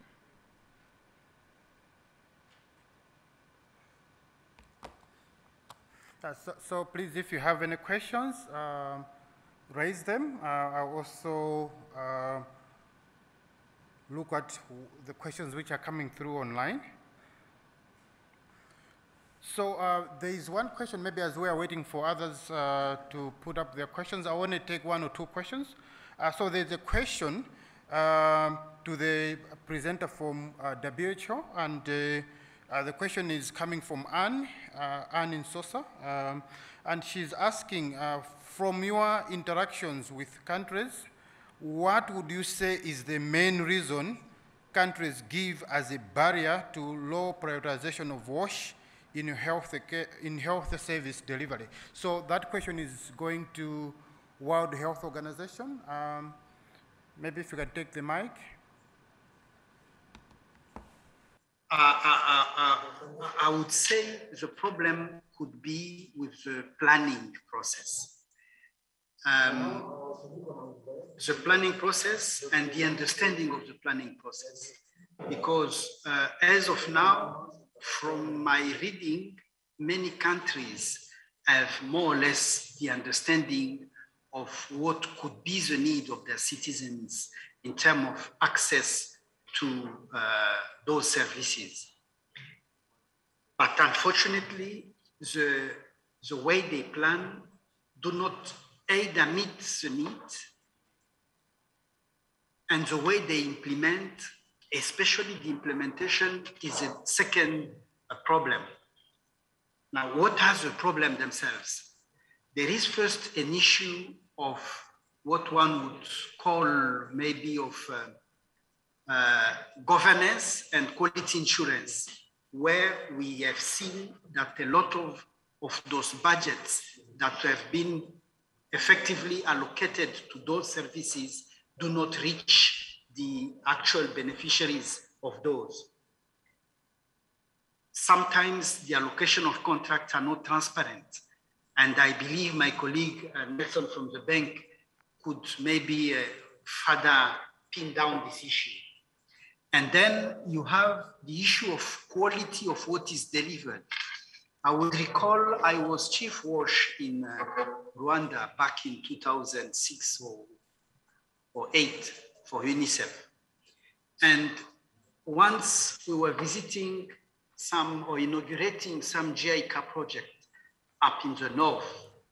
And in the process, we went to the NICE project, which was well done, responding to the standard, and which was enabling us or them to cover a good number of villages with safe water. But in the same trip, were able to see a similar project that was carried out a few years earlier that were no longer functioning.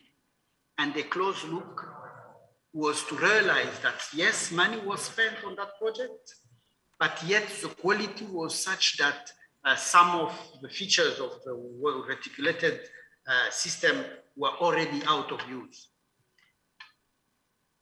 And if this is a difficult question, I am unable to fully answer you. I will stop there. I guess that we at least have gotten some insight into some of the issues or some of the reasons. Maybe I'll ask one more question to our colleague from ADB, Nelson. I just wanted to find out if there is a forum where you bring together donors specifically to discuss issues around WASH and WASH financing. Yes, so thank you so much for that question, Shannon.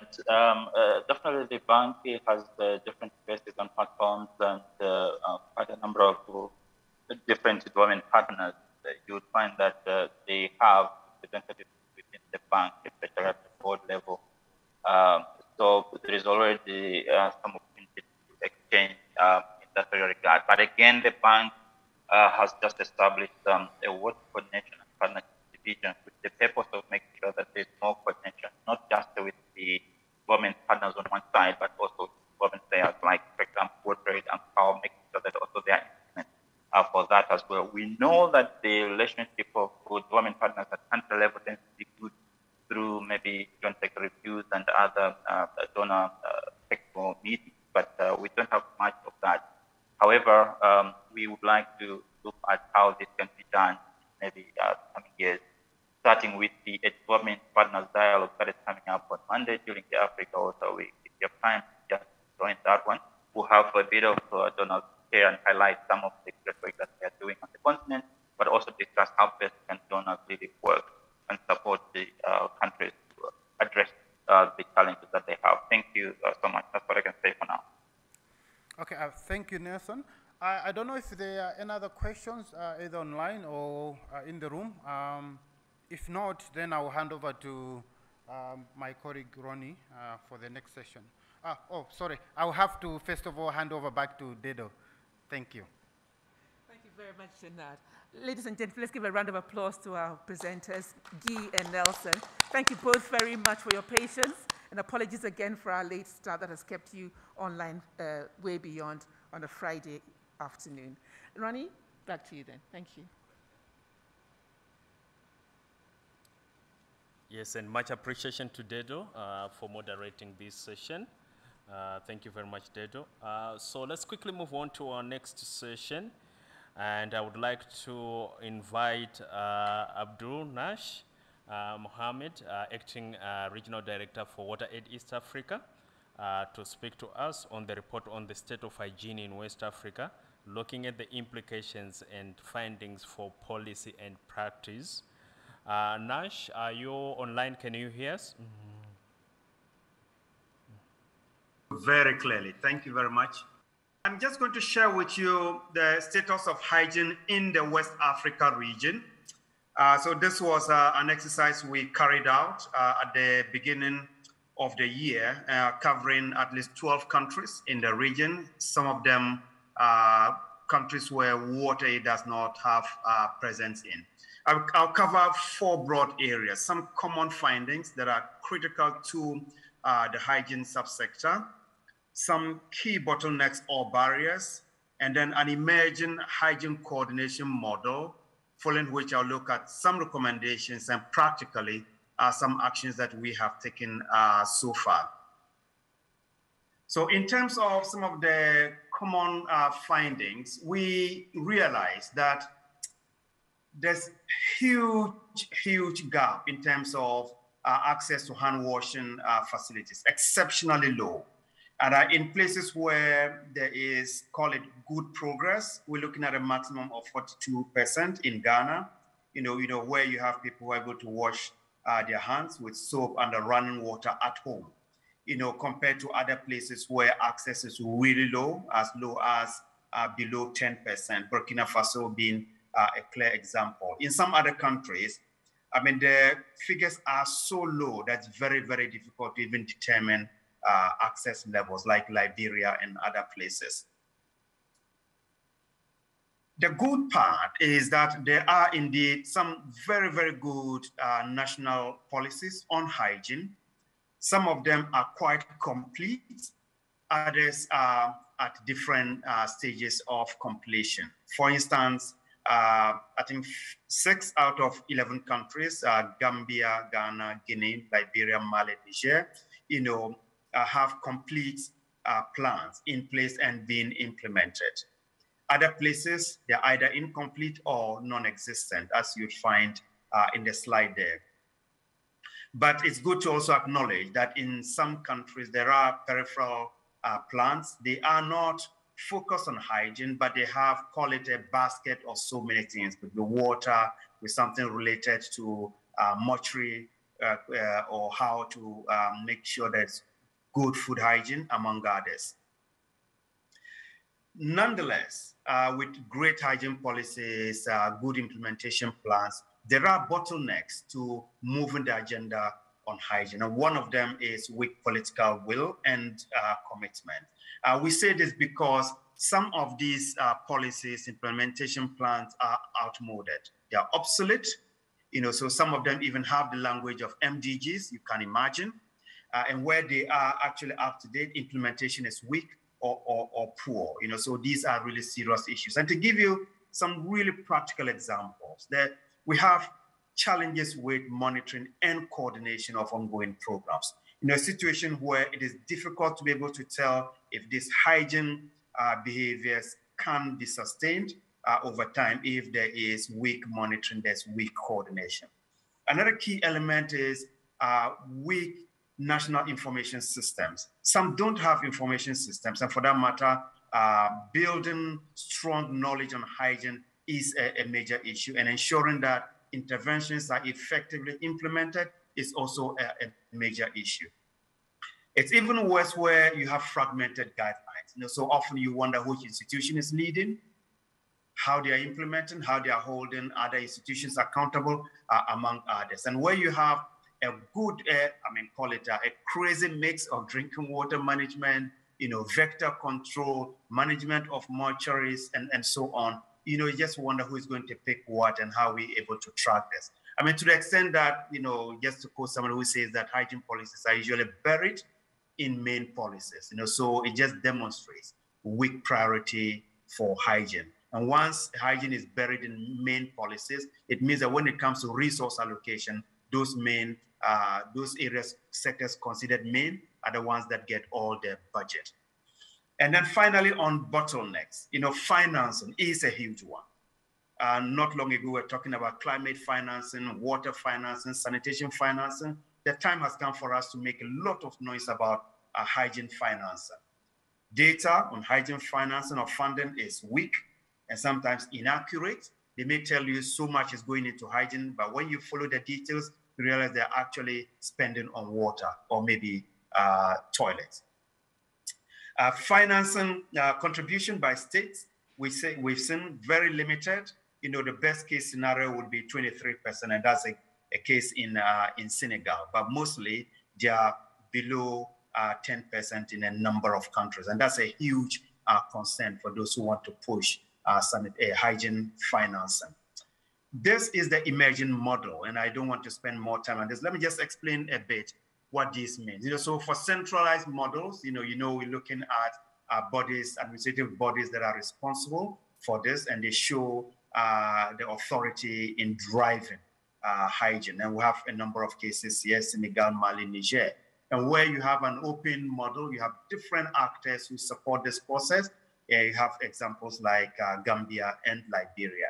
And for the informal model, where it's still a bit loose, we have Sierra Leone and Togo.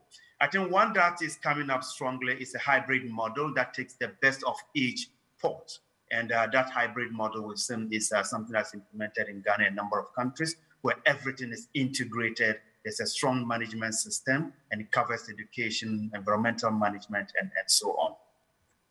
Now, let me look at some of the key recommendations. And we're saying that government must significantly increase investment in hygiene, largely to be able to bridge that gap. And as we're talking about building back better, and there couldn't be a better time to ask for increase in hygiene funding. And this can be done by drawing in international development banks, the multilateral and bilateral institutions, and so on. And we need to start looking at maintaining those high standards, following the existing guidelines. I think strong monitoring accountability processes is another way by which we can ensure that hygiene is clearly prioritized, one. Two, that we are diligently implementing in a sustainable manner. And last but not the least, that we have predictable national investment plans in place. So where you see that the governments are not following those plans, then we can call in civil society and other development agencies to call government to order. Last but not the least, effective sector coordination mechanisms being in place. But let me just give you a rundown very quickly on what we have done so far. Since this was published in February, we have reviewed our approach to hygiene influencing, so now making it an intersecting issue, and especially highlighting issues around menstrual hygiene, schools, health centers, among others. We've also launched Hygiene for Health campaign, and soon we are going to hear more about this, so I'll not go into details. But we're actually looking at behavior change initiatives that can be taken to scale. And last but not the least, we have looked at how we can support bridging of the financing gap by working with government to develop costed roadmaps. And we're doing this in alignment with the hygiene, Hand Hygiene for All initiative, which is a global initiative. So important areas to look at, community ownership, social accountability, including enforcement, and regional policies. Very happy to hear about SADC adopting a regional hygiene strategy. Great, great milestone. Thank you very much.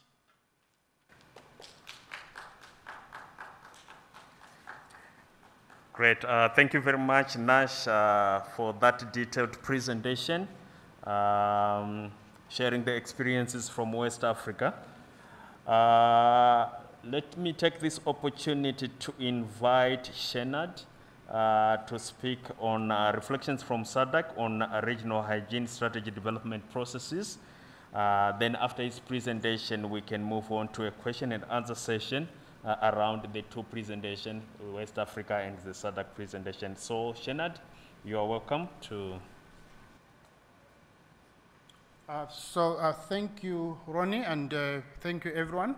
I have a short presentation, but maybe as it is being uploaded, I just wanted to say for Southern Africa, what I wanted to share is how we moved from our state of hygiene report to actually using some of the findings to influence SADC to come up with a SADC hygiene strategy.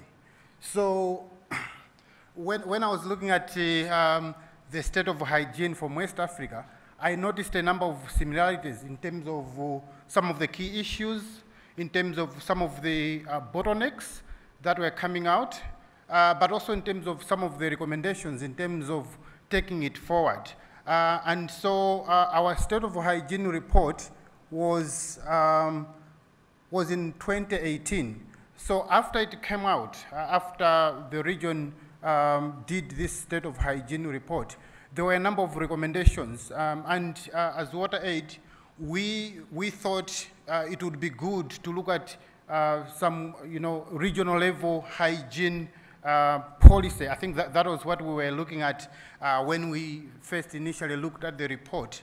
And so we engaged SADC, but also other stakeholders to look at that possibility of coming up with a regional-wide policy document or policy framework on hygiene. And it was because of most of the bottlenecks, looking at poor coordination, looking at policies which were outdated, data which was non-existent on hygiene, and other related issues. But as we were discussing with SADC, we were sort of advised, in our interaction and discussion with SADC, it was becoming clear that coming up with a region-wide policy was not the right track that we needed to take at that particular point in time. And instead, it was much easier to look at coming up with a regional strategy instead of a policy.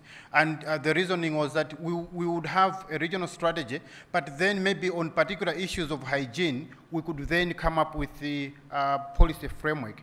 And so we embarked on that journey in 2020.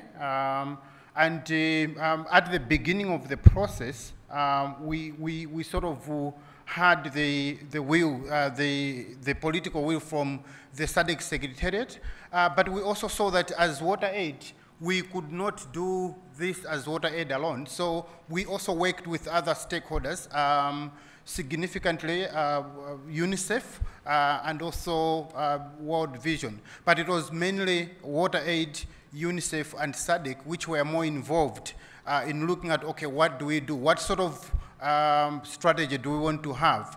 And also what are some of the key processes that we need to undertake in making sure that we have a strategy which was encompassing, but also which was covering the regional hygiene issues. So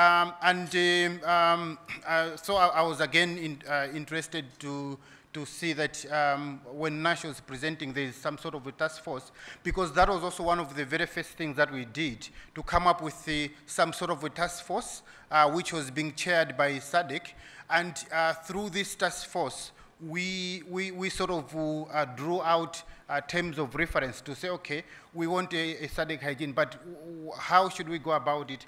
What should be the content of this hygiene strategy, and what would be some of the key processes that we want to go through in terms of formulating this hygiene strategy. So if you can move, yeah, there. So the one before, yes. So the task force basically agreed on the terms of reference, but we also agreed on apart from the terms of reference for a consultant, we also agreed that as a grouping, we should be meeting regularly. So once every 2 weeks, the task force could actually convene to discuss the progress, to discuss some of the key issues coming out from the consultant, but also to discuss other issues related to hygiene. After the consultant was hired, of course, there were all these processes which we went through. But maybe one significant issue that I wanted to highlight was that after all the data, the information was collected, and all the drafts had been developed and reviewed, a key step in terms of having a SADC hygiene strategy was to have a discussion with a technical expert panel from all the member states. And I'm emphasizing on this significant milestone, because it was during that discussion that we were also looking at some of the nuances and sensitivities in terms of, okay, what do we need to do in order to convince a regional body to embrace and have a SADC hygiene strategy. So there was a lot of attention paid to the data, and also the missing of data as well in the draft. So member countries would come and say, okay, why is our data, for example, low when we know that it's high? Or why didn't you collect data on this or that point? So we had to also manage all those sensitivities, but also we had to make sure that we are on top of everything in terms of our data management, because countries were paying very particular attention to what was said about their own countries. So it was a significant step when we were able to convince these technical experts from all the 16 countries in the SADC region to agree to a draft SADC hygiene strategy. And then after the validation before the technical panel, which was in February, February this year, we continued with our engagement with SADC Secretariat. We continued pushing, we continued having discussions until we had the Council of Ministers meeting, which was just 2 weeks ago. For the Council of Ministers, we also had to make a presentation on the final draft of the strategy. There were not as many questions as before, but by this point we had a number of back and forths in terms of making sure that all the data was cleaned up, all the data was up to date, and as much as we could, making sure that everyone was actually in agreement in terms of what should go into the strategy and what should not go into the strategy. So 2 weeks ago, on the 10th of November, the ministers approved the strategy. And as we're talking now, we can say that SADC as a region has a regional strategy on hygiene. So next. So I think for me, and also for us in Southern Africa, this was a very big milestone. The approval of the strategy was a very big milestone. But for us, it is also just the next step. So we wanted to have a framework. We have now a framework, but that is not our ultimate aim. Our ultimate aim is to make sure that what is in the strategy, the commitments which have been made in the strategy, and also the areas which have been highlighted as gaps which need to be filled, should actually happen at the country level, at the member state level. So what we are looking for in terms of going forward, one is to continue our engagement and influencing at the regional level to make sure that it remains a priority within SADC. But also, we want to work with the different member states of SADC to make sure that they can operationalize, they can bring down the policy into something that can be implemented on the ground. And as WaterAid, of course, we'll also pick a few areas where we can say, okay, this is how we think the strategy should actually be implemented. We also want to make sure that as much as possible, the strategy is well known. So we want to engage in communication. We want to engage in knowledge sharing. We want to make sure that, whether it's member states, but also other stakeholders, they know what is in the strategy, they know the commitments, and they can also support its implementation. But on our part as WaterAid, we also want to make sure that we can hold to account member states to implement the strategy on the ground. So on the one hand, we'll be engaging and supporting the Secretariat, but on the other hand, we also want to make sure that we can, we can push, we can advocate, and we can make sure that member states live up to their commitments. The other slide, please. So maybe just one or two key points that have been learned in the process. It has not been an easy process. So I think one of the very first things that I wanted to share in terms of the lessons learned is that dealing with the regional bodies such as SADC requires a lot of, it requires patience, it requires resilience, it does require a lot of leadership as well. So as I've said, I think the journey has been quite long. There were a lot of inputs, there were a lot of suggestions, there were a lot of back and forth meetings, there were a lot of discussions in order to make sure that we are agreeing on the way forward. So it required a lot of dedication, a lot of investment in terms of time, but also in terms of expertise. So WaterAid bringing in some expertise, UNICEF, and other stakeholders as well.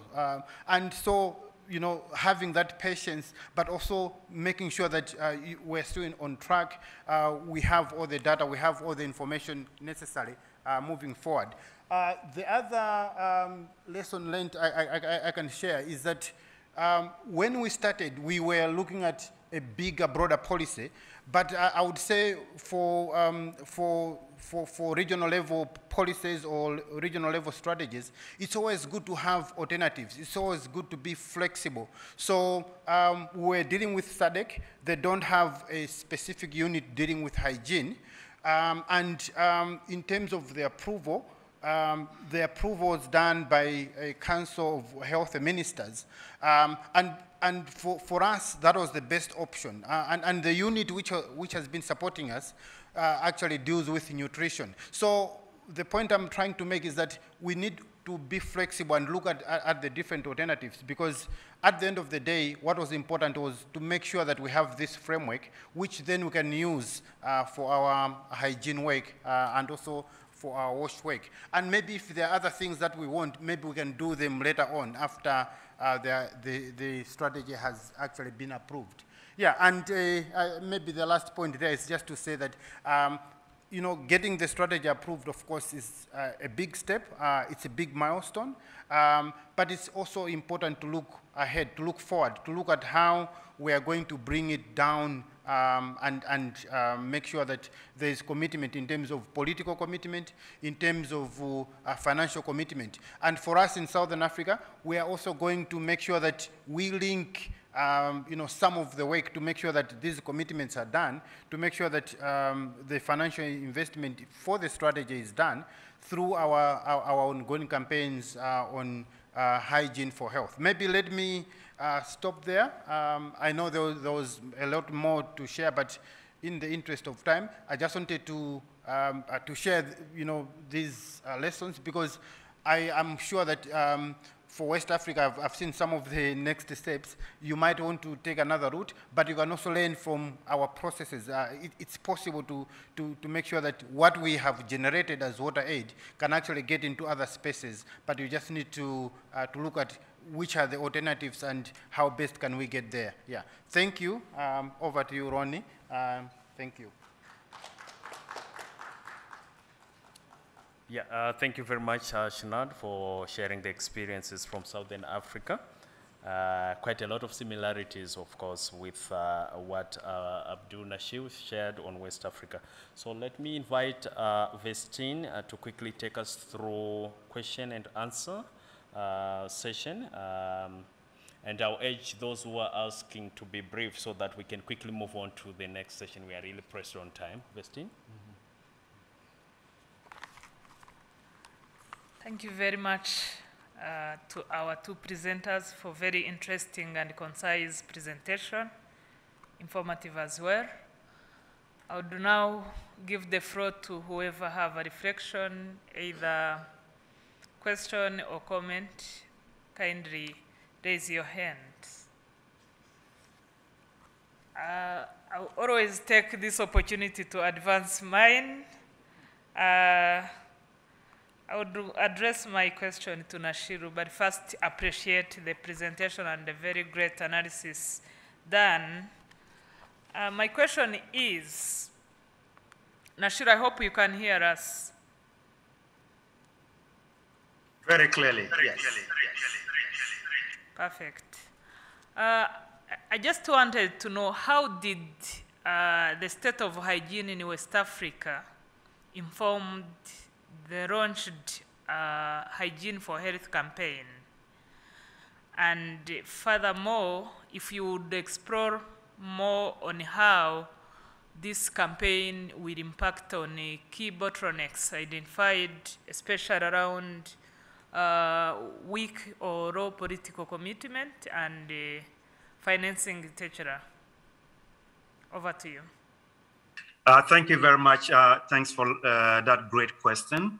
I think, yes, the Hygiene for Health campaign draws a lot from the key findings. You know, findings that we have a huge gap in terms of practice. We have a huge gap in terms of policy. You know, so the Hygiene for Health campaign combines both the policy and the practice. How do we ensure that the right policies are in place? And then also ensure that the implementation plans are rolled out in alignment with those high policy commitments. We need to get that sorted out. The level we usually leave out is the implementation level. You know, how can we make sure that the right models are available? How do we also ensure that we are sending out the same message in a consistent manner? You don't want to hear one message, you want to practice, and then you hear a conflicting message, you know, so we confuse the people. So consistency in messaging, ensuring that we're all joined up and pushing for hygiene to be central in health, central in social development. In terms of the impact, I think today, from what Shanak presented and what I presented and previous comments, we are going to see some momentum around putting pressure on government to prioritize hygiene, first and foremost. Secondly, we're going to demonstrate, like what and other colleagues presented, Nelson and co, how hygiene can be a great contribution to improved health outcomes. You know, if we make those connections, it will be easy for us to market hygiene as a priority to government, civil society, communities, and even traditional leaders. Thank you. Thank you so much. This is very clear, Nashiru. I can't see any question in the room. Let me hand over to Ronnie again. Please, Ronnie, come back on your mic. But I thank this presenter. I would request the audience to give a applause to our presenters. Thank you so much. Thank you very much, Vestine, and yes, much appreciation to Abdul Nashir Mohammed and also Shenad Mazengere for their presentation. Allow me to quickly move on to the next session where we are going to discuss, talk, and also launch the Hygiene for Health campaign. Let me start by inviting the team to share with us a brief video that is going to talk for Hygiene for Health at the Global Health Summit.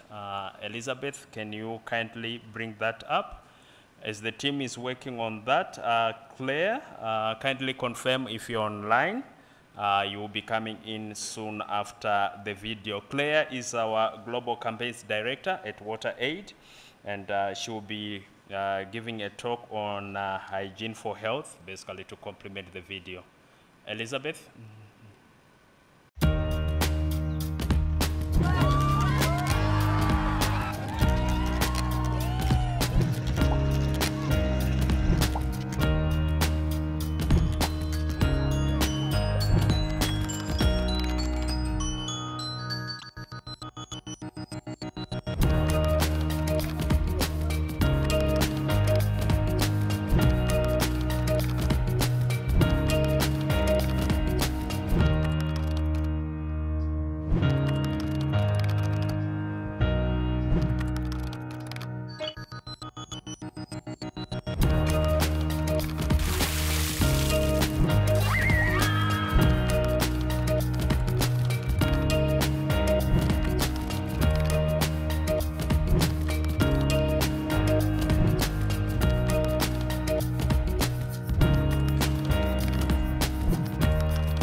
Yes, thank you very much, the audiovisual team. Claire, kindly confirm if you can hear us. Yes, I can hear you. Can you hear me okay? Yes, loud and clear. So, yes, over to you. Great, thank you. Just sharing my screen. Thank you, everyone. It's been a really fascinating discussion so far. And I'm really pleased to be here today. My name's Claire. I'm WaterAid's Global Campaigns Director.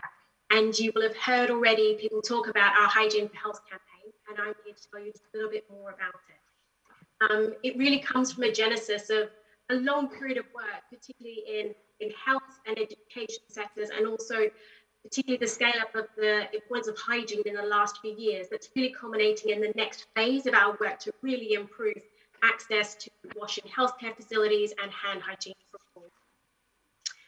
What are our goals with this campaign? The first is obviously good quality healthcare. Health workers are the heroes on the front line in all the countries we're in. They're battling a lot of challenges to do their work well. And we know that it is absolutely essential that alongside clinics, alongside beds, alongside equipment, they also have the water and the sanitation, the hygiene they need to make sure they're stopping the spread of infection, keeping both themselves and their patients healthy. So our first goal is good quality healthcare. Our second goal is to really help break the cycle of disease and see how WASH is that, realize WASH is a critical part in strong disease prevention and response. And as we know, there are key ways to cut infections, but a whole range of diseases that are being tackled every day. And some of them being mentioned before in presentations before this really compellingly show it's not just COVID. There are so many diseases out there being tackled, and we need to really harness the importance of WASH in breaking that cycle. The third is to really realize WASH's role in a green, healthy, and just COVID recovery. And here you have some of the data that we've done from a recent study working with Vivid Economics to actually show that if you can invest in WASH, you can harness billions in return that can help grow countries and help them realize their potential. But really recognizing it's not just the economic benefits of WASH that can help with recovery, it's the environmental parts as well as the social parts. And we've spoken a bit about that today already, thinking about healthy communities, educated communities, inclusive prospects of growth for communities, so let fewer people marginalized. So really, how do we make sure that WASH is helping enabling this green, healthy, and just COVID recovery, which cannot be possible without good access to WASH. And the fourth is that we want to see effective healthcare in response to climate-related health risks.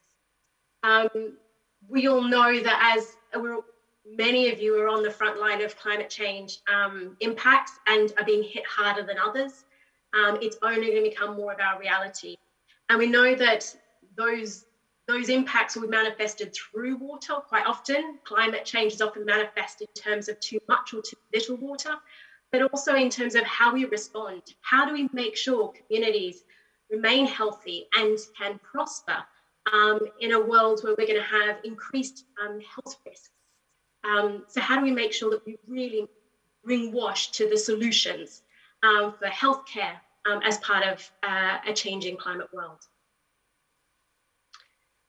You've heard a lot already today about the challenges that we face, and you'll know it very well. The issues that we're aiming to address, it's access to facilities and in public health spaces, but also in the home as an important part of prevention. It's also about making sure the financing is in place, recognizing the challenges that a number of governments around the world have in delivering the level of finance they need and the leverage that we're going to need from the wider donor community to solve these issues. So we have 4 aims in the Hygiene for Health campaign. The first is that we need to see high-level government commitment to scale up hand hygiene and WASH in healthcare facilities. If our communities are going to be healthy and safe, we need to be prioritizing this issue and making sure WASH is really realizing all those benefits I've listed. As part of that, it's really about working and getting costed roadmaps for hand hygiene and WASH in healthcare facilities developed and rolled out. And we've already had a number of references to Hand Hygiene for All, which is a key initiative that WaterAid is part of to help really get those plans and the funding in place to support their rollout. The third is that we need to see the increased finance that's needed. That's both within government budget allocations, but also donor funding. How can we make sure it's being invested into the healthcare services and home hygiene, and with WASH as a key part of that contribution? And the fourth area that we want to see improvement on is the integration of hand hygiene into national health platforms and initiatives. Over the last few years, as we all know, there's been a real scale up in this work. How do we maintain this? How do we embed this into just being a part of the everyday? So it's not just COVID, it's also about that long list of other diseases that we know communities out there are battling every day. WaterAid cannot do this alone. We don't want to do this alone. We need to work with many other people, and many of you are either online or in a room watching now. We need to be working with governments, so we see leadership from health, from WASH, from finance, from education ministries. As Shenard has just presented, we also need to be working with regional bodies to set the level of ambition we know we need to really scale up our delivery of WASH as a core part of healthcare. We also want to be working with donors to really scale up that multilateral and bilateral funding, and obviously some of them have been part of this presentation already today. we really want donors to be thinking, and governments, frankly, to be thinking, is not about WASH coming to the healthcare sector. WASH is part of the healthcare sector, and it needs to be a fundamental part of the packages that are being rolled out. We want to be working with communities and civil society organizations. Their participation is critical if we're going to realize and develop WASH services that are going to work for them and help them be healthy and prosper in their life. And we want to be working with the wider WASH, health and education sectors. Our collective support is going to be required if we're really going to realize the level of ambition we have for healthcare and hand washing. This is a list of countries that we are working with to see impact in those countries. We're all working on the campaign to varying levels, but really trying to show that for us as WaterAid, this is a major priority. It's one of our 2 global advocacy priorities. It's one of our major thematic areas of work going forward. So you can see we're being as comprehensive as we can across our areas of operation. What's not in this slide is the fact that we are also working with a myriad of donors, both bilateral donors in our member offices around the world, in places like the UK, in Brussels, in Sweden, in America, in Canada. But we're also working with multilaterals such as the African Development Bank, the Asian Development Bank, the World Bank. These are all places where we're going to be operating. And finally, as we look towards 2022, how are we going to work with you all? How are we going to harness our collective effort? We see 3 types of entry points that we'd really like to achieve change in. One is at the national level. As budget processes are set for the next year, how do we make sure there is increased investment of WASH as part of healthcare? Also, as part of the WASH and health planning processes, how do we make sure that this scale up is being seen? Again, WASH isn't separate to healthcare. It's all part of the same package. The second area is at regional and global 4 initiatives. We see the AU Summit and the EU Africa Summits next year coming as really critical moments to set a bar of ambition and start to see delivery towards that. As Shenad has already outlined, we also have really exciting progress in SADC, and for us it's a priority to let's see that ambition now rolled out and turned into reality. And finally, we will be going to the World Health Assembly to set a resolution for hand hygiene and to see accountability on the WASH and healthcare facility resolution where it exists. Finally, WaterAid is really harnessing its power to take this to donor fora, and we will be looking at the multilateral and bilateral annual meetings and strategy and financing process that exist. And we have been over the last year and will continue to be taking this to G7 and G20 meetings because we know it takes global leadership on this to step up and realize the role that WASH has in delivering a healthy communities for all countries around the world. That's a very brief whip through of the campaign. Thanks, Ronnie. Great, thank you very much, Claire. A round of applause once again, colleagues, to Claire. Very detailed and very clear in terms of what we intend to gain out of this very important campaign. Thank you very much, Claire, once again for that. Allow me to quickly move on to invite our Acting International Programs Director for WaterAid, Mariam Dem, to give us a message, a call to action, and a declaration. As I was just greeting you colleagues and saying how happy I am to be with all of you on this very, very important day for us, for WaterAid. And I was really glad to, to meet virtually as some of my colleagues and former colleagues I haven't seen for some time. So Nelson, thank you so much for joining us and doing this presentation. So I want to start by really thanking all colleagues that have given presentations and made speeches and all that made this day what it has been in our participation to the Rwanda Global Healthcare Summit. So thank you so much. And I just want to name these colleagues to recognize their contribution to the success of the day.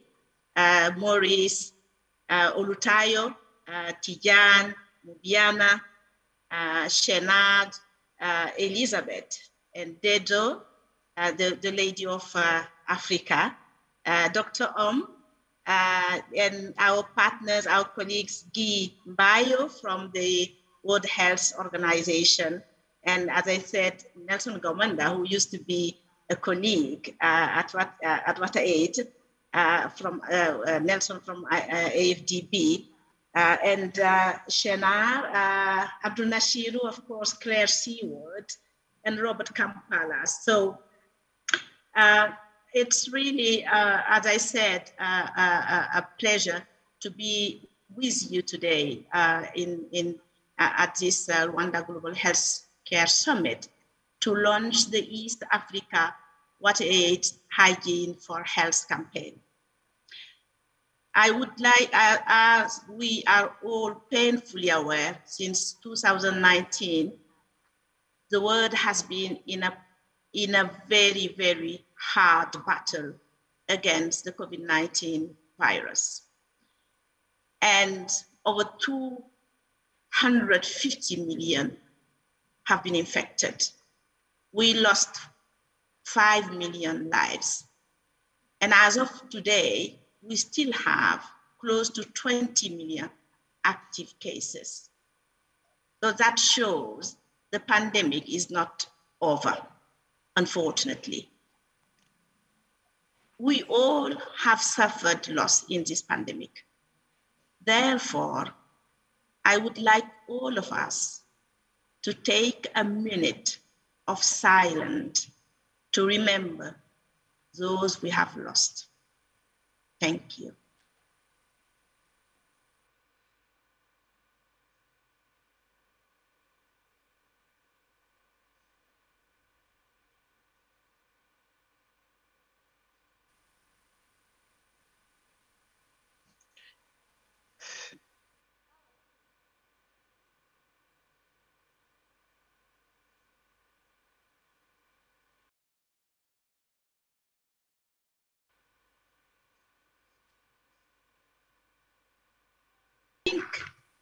The world is in agreement that something has to be done.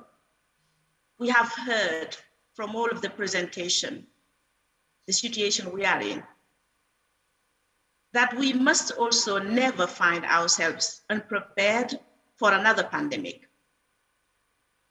All scientists, health specialists are saying we will face other pandemics.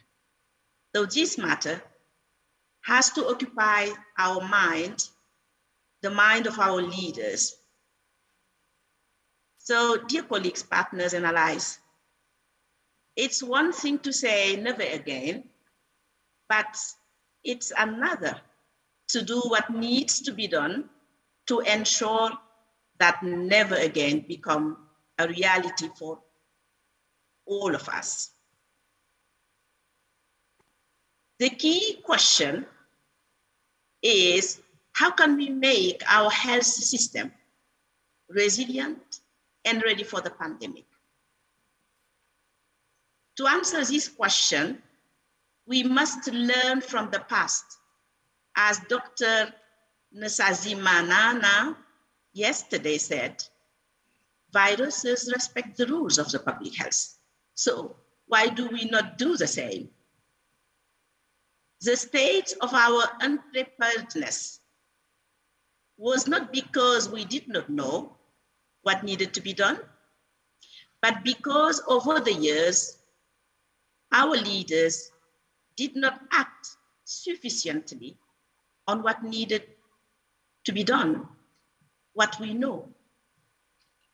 The world has been at war with infectious diseases, and COVID-19 is just one among many. We have seen how cholera and Ebola can ravage communities. And I think Abdul Nashiru, who is from West Africa, knows about it, what Ebola has created in Liberia, Sierra Leone, and Guinea. One would expect that since we have been fighting infectious diseases for so long, our health system will have grown strong enough muscles that can deliver knockout punches to any infectious disease. Sadly, unfortunately, this is not the case.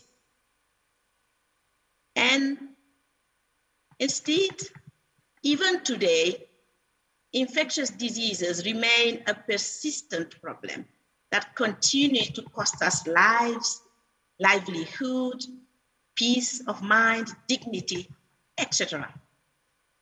The strength of any health system rests in its foundation, in the consistent use of proven public health measures that we know can help us fight and overcome the burden of infectious diseases.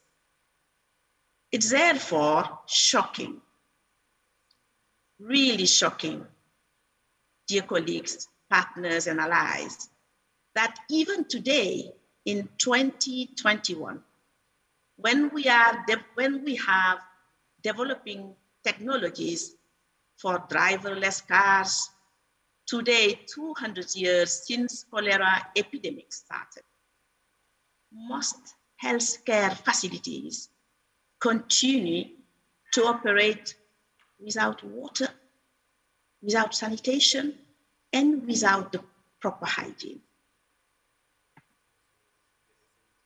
Today, we are building technologies to diagnose disease with the powerful breath, yet every day, we are forcing many healthcare workers to treat their patients in environments that spread infection instead of shielding them from disease. These colleagues, partners, and allies is just not acceptable. Investing in water, sanitation, and hygiene is a foundation of an effective and efficient healthcare system, making it able to protect and save lives and helping people to maximize their potential and contribute to the development of their countries. A healthcare system that has not fully invested in water, sanitation, and hygiene is like a building that has cracks in the foundation and walls that easily collapse from shocks and pressures. The only way to fix it is getting the foundation right. To make the world ready and able to beat the next pandemic, healthcare facilities must have water, sanitation, and hygiene. And there is access to hand washing facilities, safe water, and good sanitation at home, in schools, and in public places, everywhere, in fact, where it's needed. It should be there. And dear colleagues, partners, and allies, we must act now to change the current situation.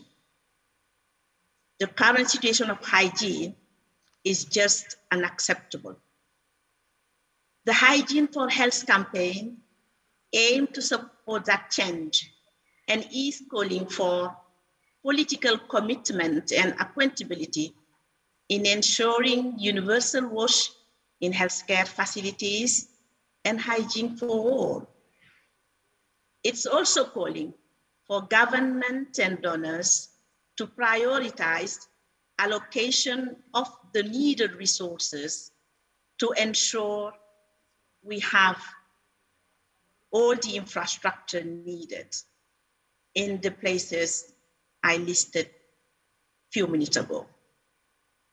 We also are calling for government to put in place clear roadmaps. And it's great that we are seeing that Southern Africa region, the SADC, is really moving towards making a critical shift here.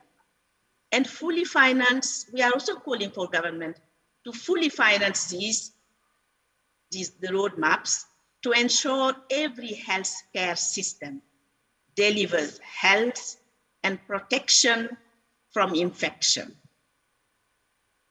All of these I have listed that the Hygiene for Health campaign is calling for is to save lives, boost economies, and make people and institutions stronger and able to cope with pandemics.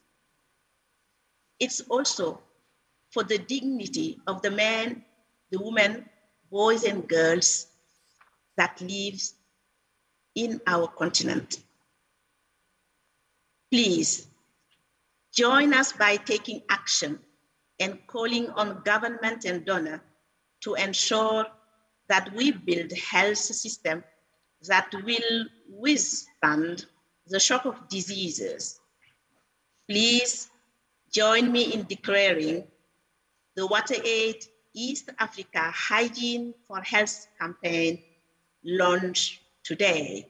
I wish a huge success to this campaign. Thank you.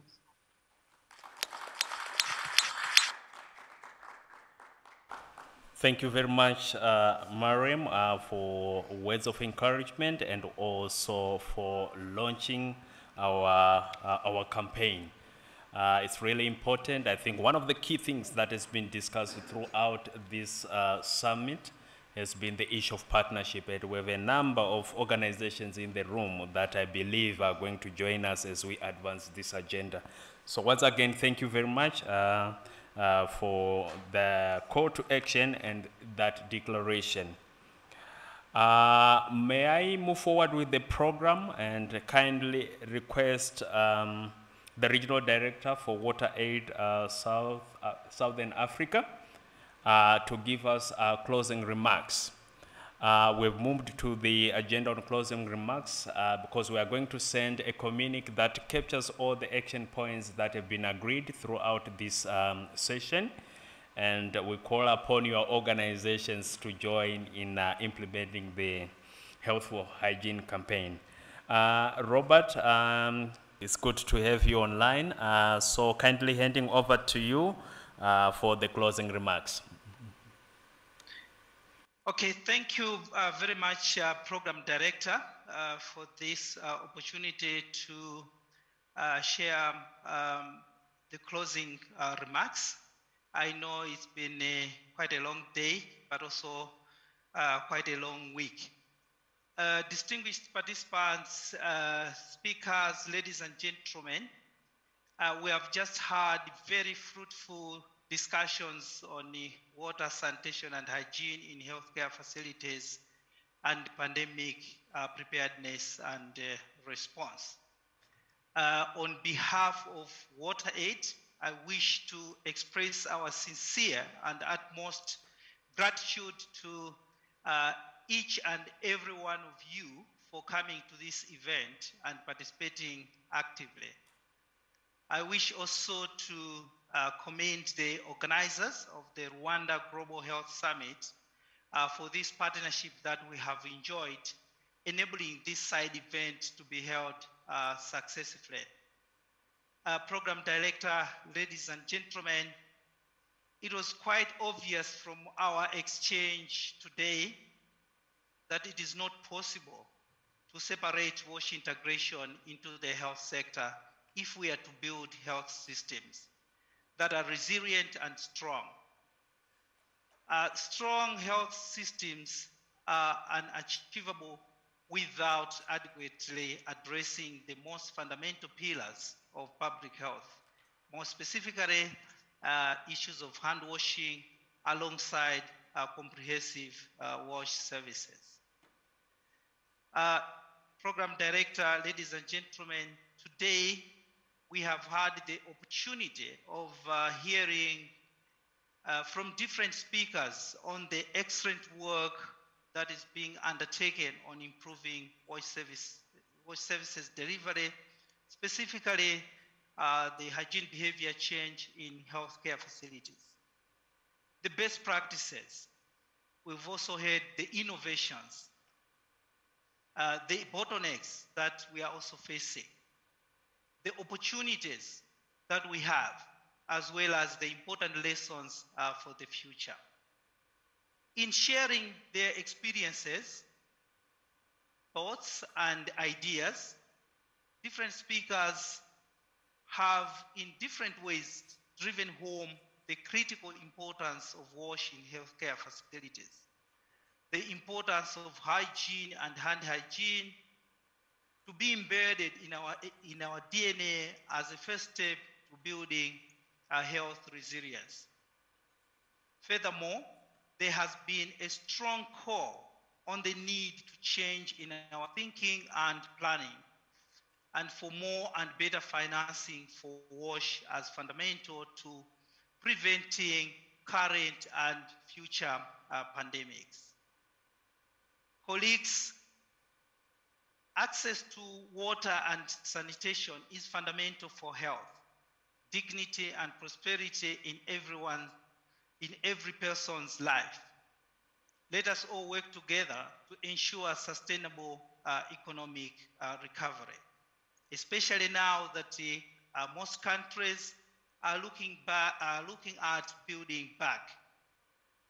Through accelerated and concerted actions to address water, sanitation, and hygiene in healthcare facilities, we will move closer to achieving our goals. As we leave this summit, let us remember to proactively increase our engagement with national governments, development partners, the private sector, and communities to invest in WASH as a disease prevention measure. We should continue demanding for increased political leadership and prioritization. You will recall that in some of the presentations, the issue of low prioritization and lack of political will came out quite strongly. And furthermore, the need for ring-fencing funds to deliver sustainable and effective nationwide hygiene behavior change at country and regional levels. We must also hold governments and development partners to account and walk the talk by fulfilling their commitments. Colleagues, the time is now. The clock is ticking. Finally, I would like to once again, on behalf of WaterAid, to thank you all, both those physically in Rwanda, in the room, and online, for your productive engagement and commitment to this critical dialogue that we have just had today. We look forward to continuing to advance WASH in healthcare facilities and to promoting hand hygiene going forward. To make it happen, will depend on strong and inclusive multi-stakeholder partnerships. And again, throughout the conversation, there was a strong call for stronger partnerships. Our director, Mariam Dem, also emphasized on the need that the fact that one agency, such as WaterAid alone, cannot be able to achieve and deliver and meet all the commitments that are required. We need to work together and build strong partnerships where every voice and every action counts, and no one needs to be left behind. With these few remarks, I would like to declare the closure of the conference. Thanks.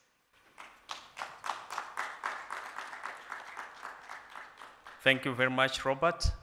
And yes, no further words but to thank everyone in the room for being attentive, and good evening to everyone. Thank you.